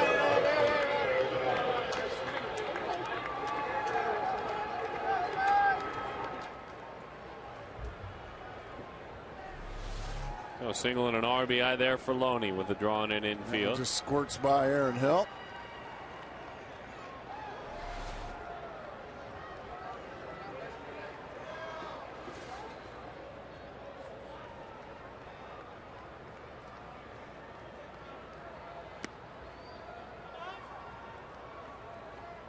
Well, one thing, if you're just joining us, and it didn't play in the bearing of the win or the loss of this ball game, sure played toward the win. With Jared Parker was fabulous in his big league debut tonight. Rare that I say it because I usually have fun by saying it, but if you happen to be a night owl or a chance that you can catch the re-air of this game, it's worth watching him make his major league debut. He was terrific.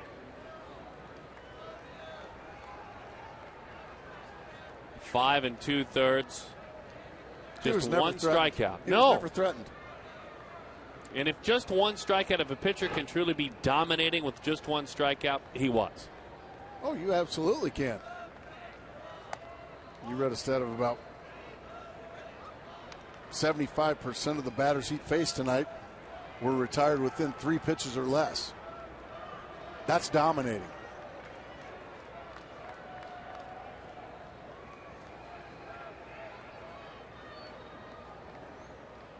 The pitch is high. That's Mike Owings really struggling. Ball 4. Now, if in fact you're already watching the re-air, I don't really know where it goes from there that I've suggested you watch the re-air if you're already watching it right now. That's very well said. But you won't believe what happens in the bottom of the 10th inning if you're watching the re-air. So stay tuned. Either way, whether you're watching live right now or on the re-air.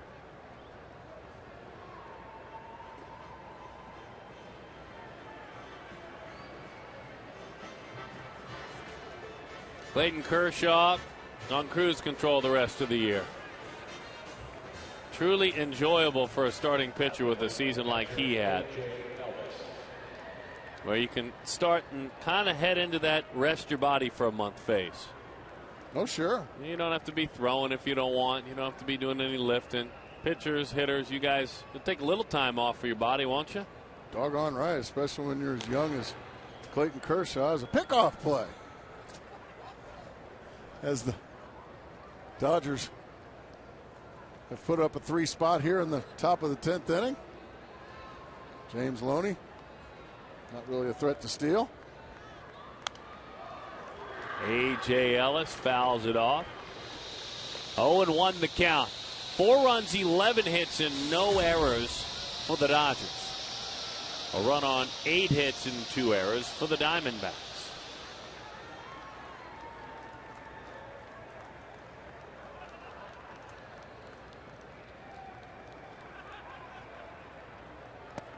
That pitch misses outside. 1-1 the count.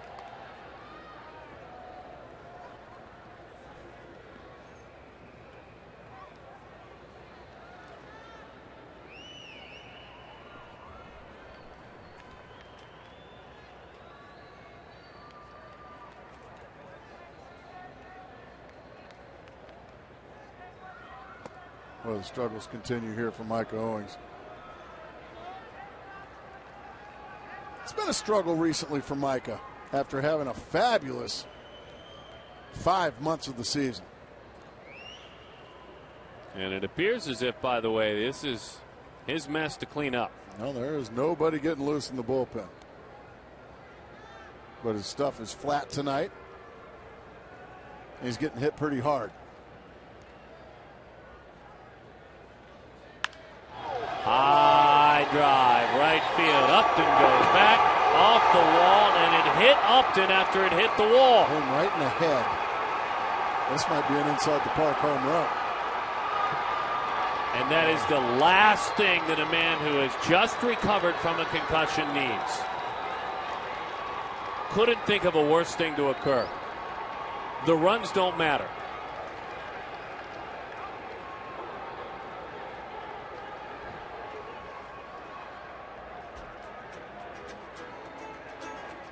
And they immediately will get out there and check on him.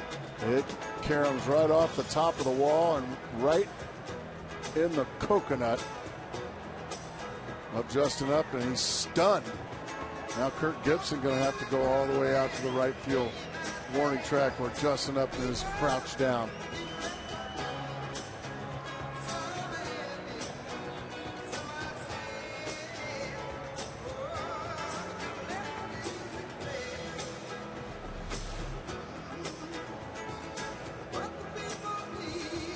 Looked like right up in the side of the face in the temple area.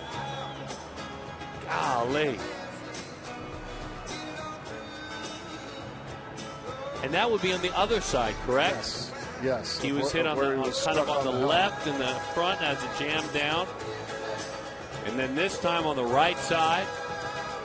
Well, just unfortunate. I'm sure Justin's going to have to come out of this game.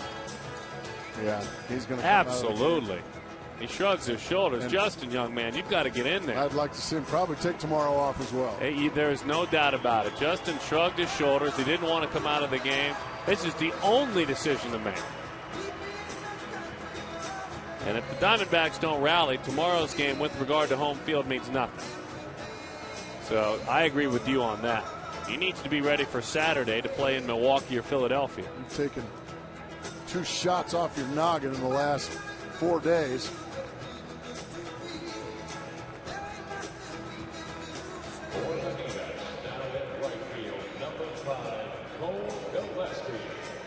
He looks okay.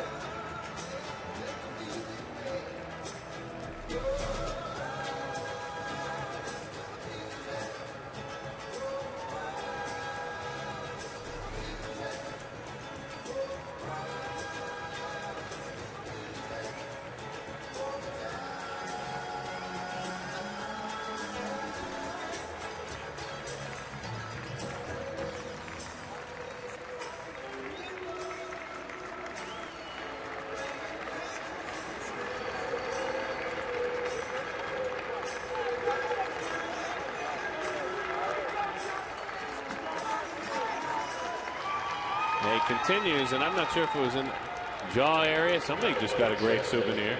But he changed his mind on that. Yeah. Okay. I don't blame him. That's his game. Got my glove back. He could sign an autograph. Just kidding.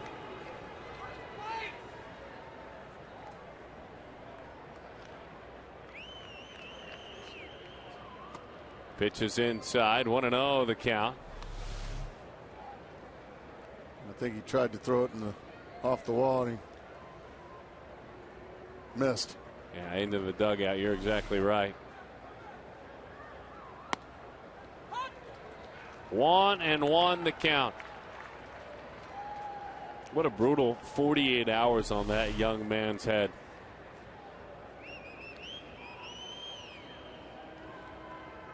That's great how that fan responded.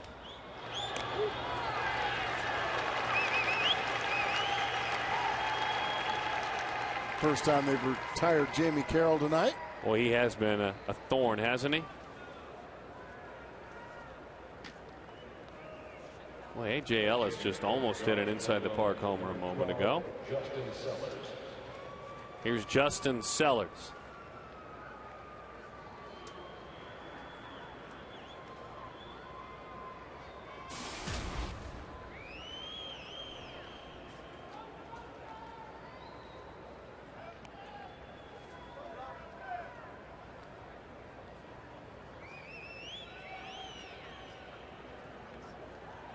Breaking ball. What's going on behind home plate there? I don't know. We have can we see your ticket, sir? Is that Joe and Audrey? Yeah. No, he's running for mayor. Joe's had enough. Starting to get past everybody's bedtime.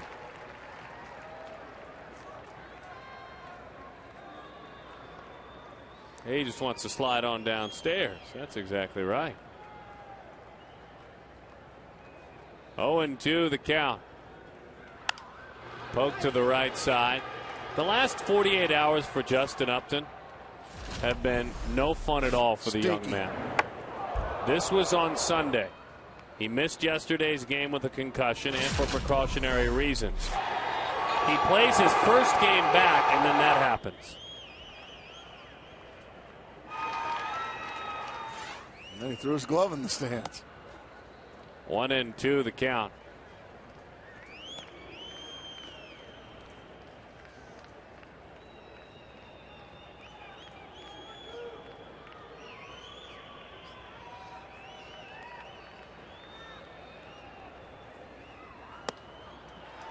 The inning comes to an end, but it's a big Dodgers inning, and at the same time, a huge inning for the Milwaukee Brewers.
On top of the Arizona Diamondbacks, Blake Hawksworth, hard-throwing right-hander, and former St. Louis Cardinal, goes to work for the 49th time this year.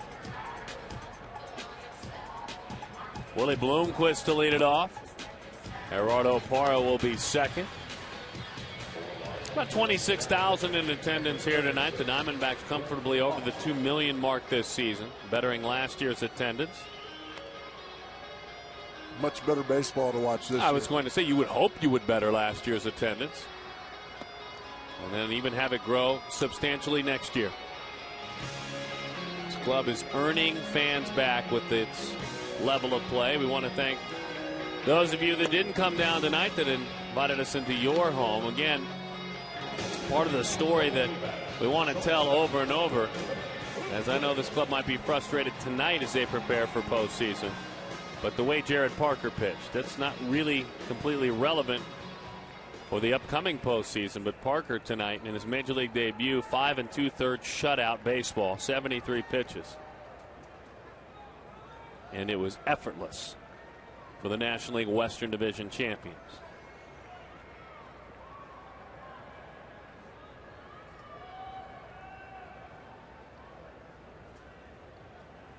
Want to know the count to Willie Bloomquist. We'll be back with you tomorrow night.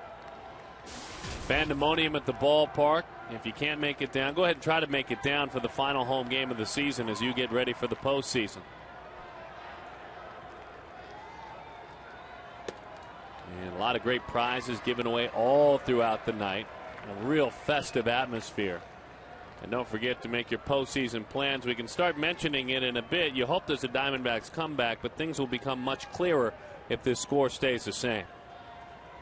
462-4600 to make your plans. Right at the knees. Bottom line is this: if the Diamondbacks don't rally, the home playoff games will be Tuesday and Wednesday. And it's crystal clear that's when they will be. You can start really firming up your plans. 3-1 the count. NLDS tickets on sale now. Visit online, Dbacks.com, postseason.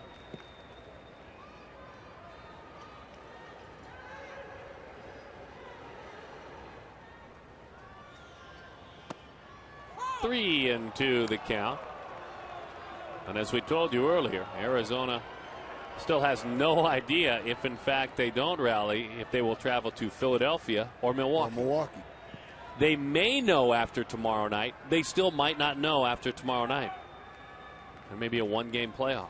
So just go to Chicago and kind of wait and see, huh? The 3-2. Bouncing ball. This will be tough. Unbelievable play by Gordon. A barehanded play. Kind of slick by D. Gordon. Wow. Have a night, son. He has been a joy to watch play baseball tonight. His daddy, Tom, would be very proud of that play right there. Wow. The bare hand, the bullet across the diamond.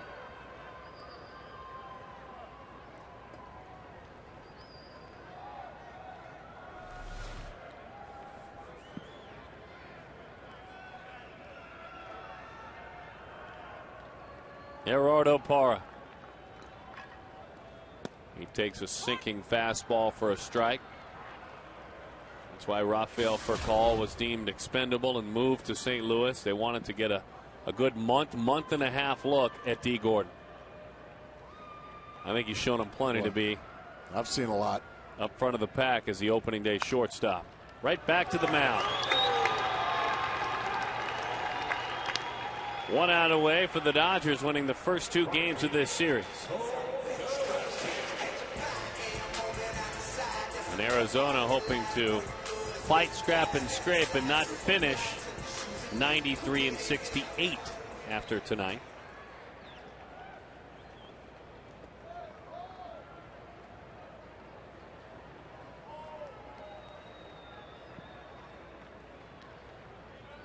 Here's Cole Gillespie.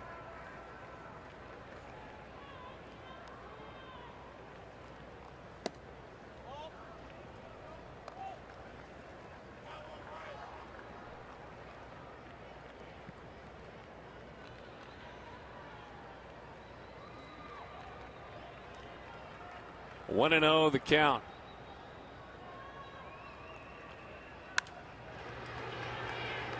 Lost his bat.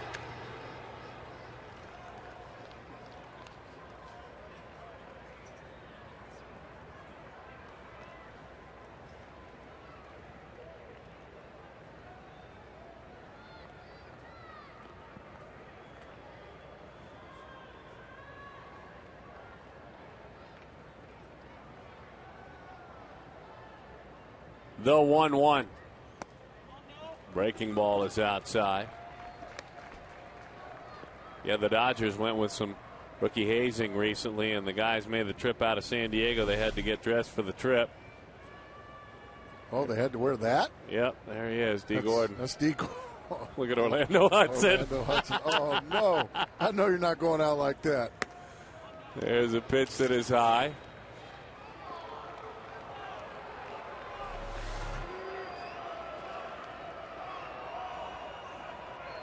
That was called a check swing, so it's 2-2 now as D. Gordon and Orlando Hudson have a laugh at the outfit.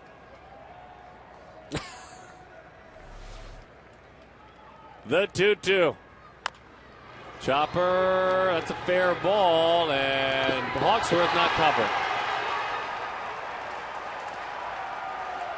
Darren, you pitched, and you pitched professionally. When were you taught on a ground ball to the right side to get over to first base? Every single time. I mean, he robbed Loney of what would have been a dynamic play. Unfortunately, not getting over there. It'll end up being a base hit for Gillespie because Hawksworth got caught spectating.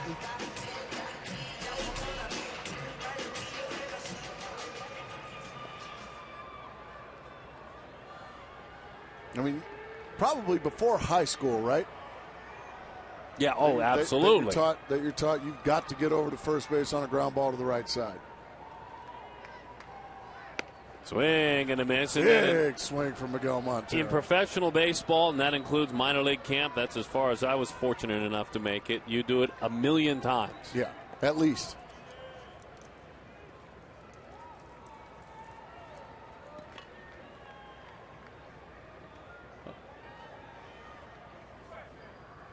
Oh, and 1 the count. Big swing from Miguel Montero again. That is a mighty rip.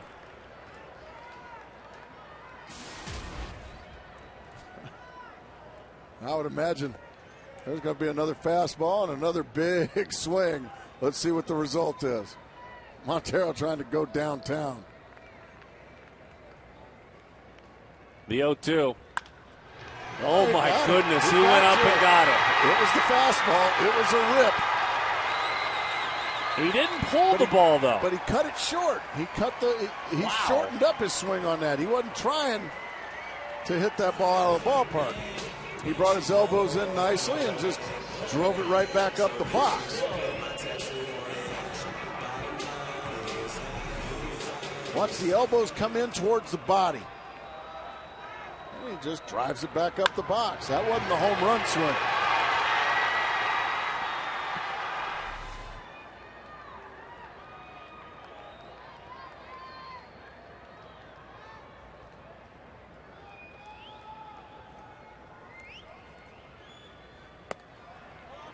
Montero moves up. No stolen base for Montero, all you fantasy baseball players. No, sir. Well, you're thinking you had a special add-on number there. Yeah, but if he ends up scoring this run, it'll be an earned run. That's exactly so don't right. say it's indifferent for pitchers. That's an earned run. 2-0 the count. Well, I agree with you. I mean, you know how I feel about it. I just think that's just one of many dumb rules, dumb stats. Well, there's no such thing as a dumb stat. Oh. How about that quality start? Now that's. Well, I agree with you on that, but I think that stat's almost run its course. It's dumb. Now you don't really hear it anymore. A 4.5 ERA and 6 innings pitched. No, that's an agent. Is better than a complete game and 4 runs. That's an agent stat. 2-0 the count. It's officially a league stat. Not on this show. Wow. 3-0 the count. We like war on this show. Wins above replacement. What's that mean? You were very good at that. Wins above replacement. How many wins you add to your team? Like in center field, Matt Kemp, really hot. He's good. Oh, right. Yeah, I can imagine. Ryan Braun probably. Well, now it has officially become a save opportunity, Darren, because the tying runs in the on-deck circle. Let's see if Don Mattingly wants to go with Javi Guerra, who I would imagine, I guess that's him getting loose down in the bullpen. John McDonald. Yep, that's Guerra. But Mattingly's going to stay with Hawksworth.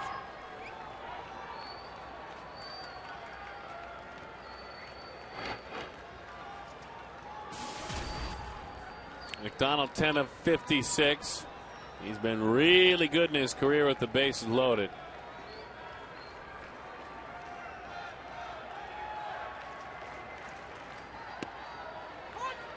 Now, there have been come from behind wins all year long for these Arizona Diamondbacks, but they do it tonight. This may just officially take the cake. I think you're right. With a chance to keep home field advantage and a home field opener alive. Breaking ball is outside, 1-1 the count.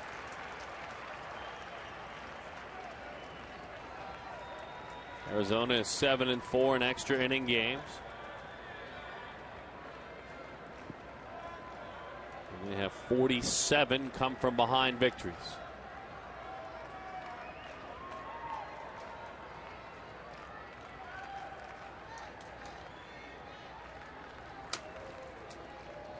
One and one.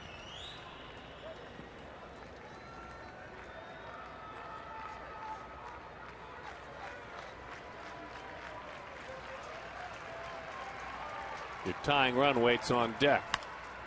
To right side. Foul ball. My goodness. Would that have been a sweetheart of a little hit there? Whoa.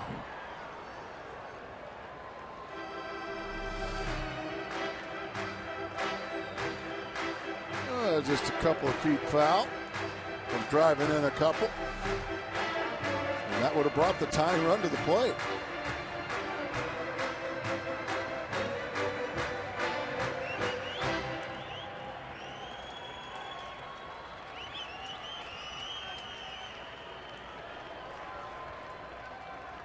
Outfield shallow for McDonald. Infield straight up.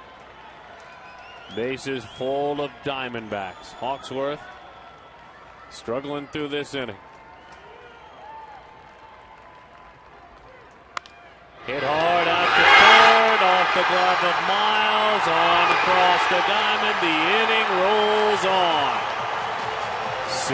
6-2 is the score.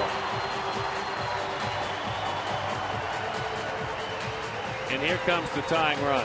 And I would imagine here comes Don Mattingly. Yep, he's going to make his move.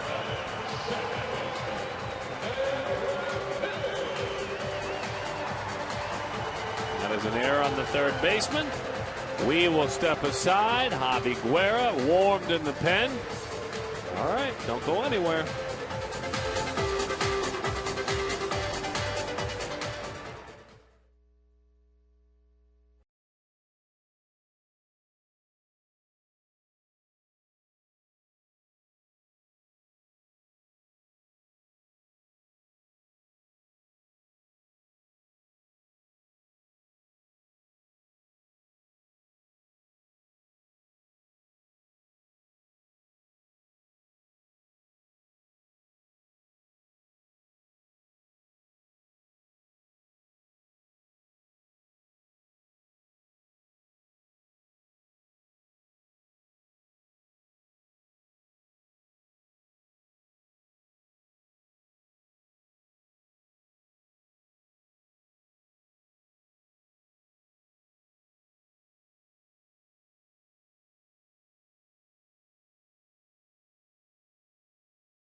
ball, he ties the ball game up, but a simple base hit will just extend the inning. They are full, those bases, of Arizona Diamondbacks, and understand this, and this is before this inning, before this ball game. Arizona hits .380 this year with the bases loaded. That is number 1 in Major League Baseball. Javi Guerra goes to work, looks for his 22nd save. He's been really good. A guy that was unexpected, not supposed to be here this year. But he has shown up, and he has been fabulous for Don Mattingly. He's going to have to be fabulous here because Aaron Hill representing the tying run.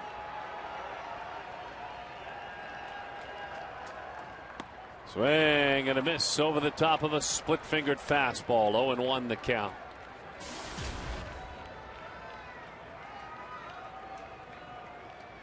Aaron has walked. He has also popped up to first.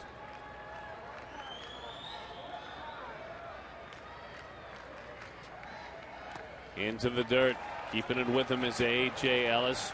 Roberts waits on deck. He'd love a chance. It's been a tough night for Ryan.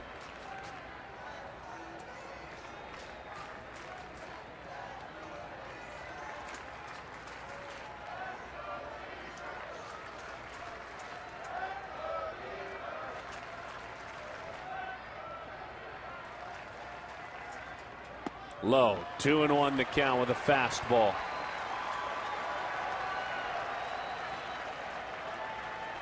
There are only 8 teams in Major League Baseball this year that hit over 300 with the bases loaded.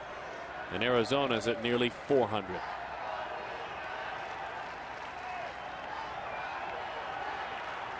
The 2-1 to the right side, beat him with a fastball. The good news is it's in the seats.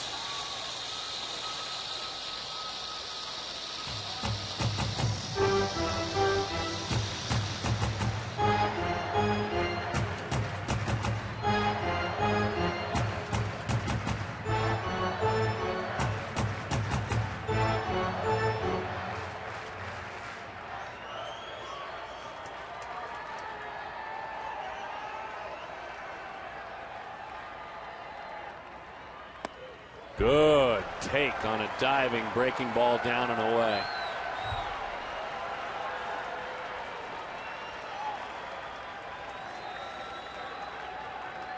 Javi Guerra, the right-hander from Denton, Texas, born on Halloween in 1985. The 3-2 got away with a hanger. But the fact that he threw it 3-2 is just enough to throw Aaron Hill off for him to foul it back. Gutsy pitch 3-2. I'll say. He's faced 9 bases loaded situations this year. He's been perfect. Runners go, another run. Not anymore, he's not. He just walked in a runner now. The winning run coming to the plate, and Ryan Roberts. Don Mattingly can't believe what he's seeing.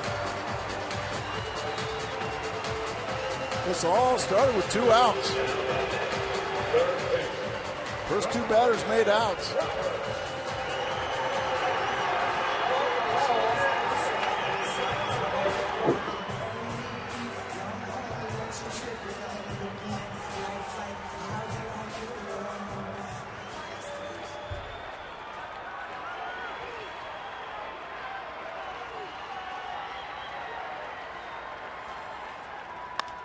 Ryan Roberts drives it deep left field. Incredible!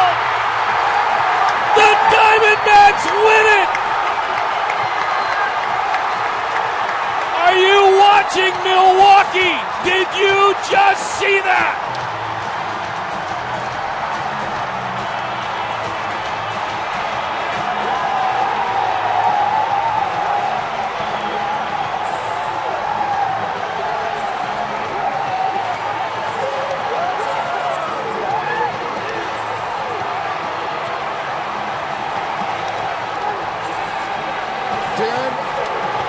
Hit a grand slam.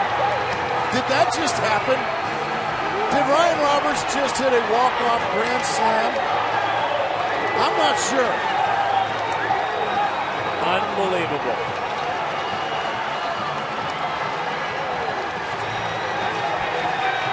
This is the one. This is the victory right here of the year. It cannot be overtaken. I cannot believe what just transpired in front of us.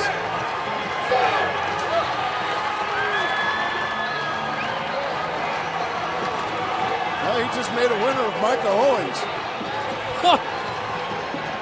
Never has a vulture flown so proud.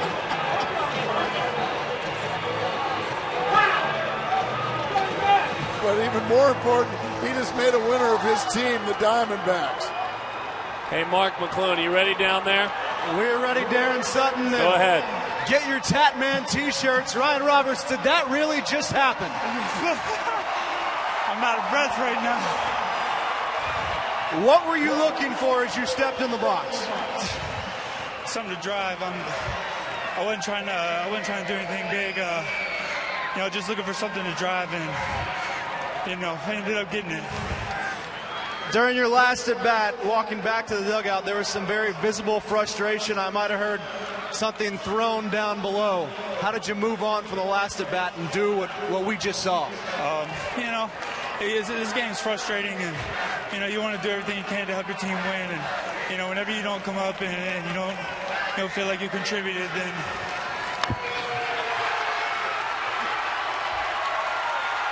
I should have warned you. Would you like to finish, or would you like a quick second to towel off? Yeah, sure.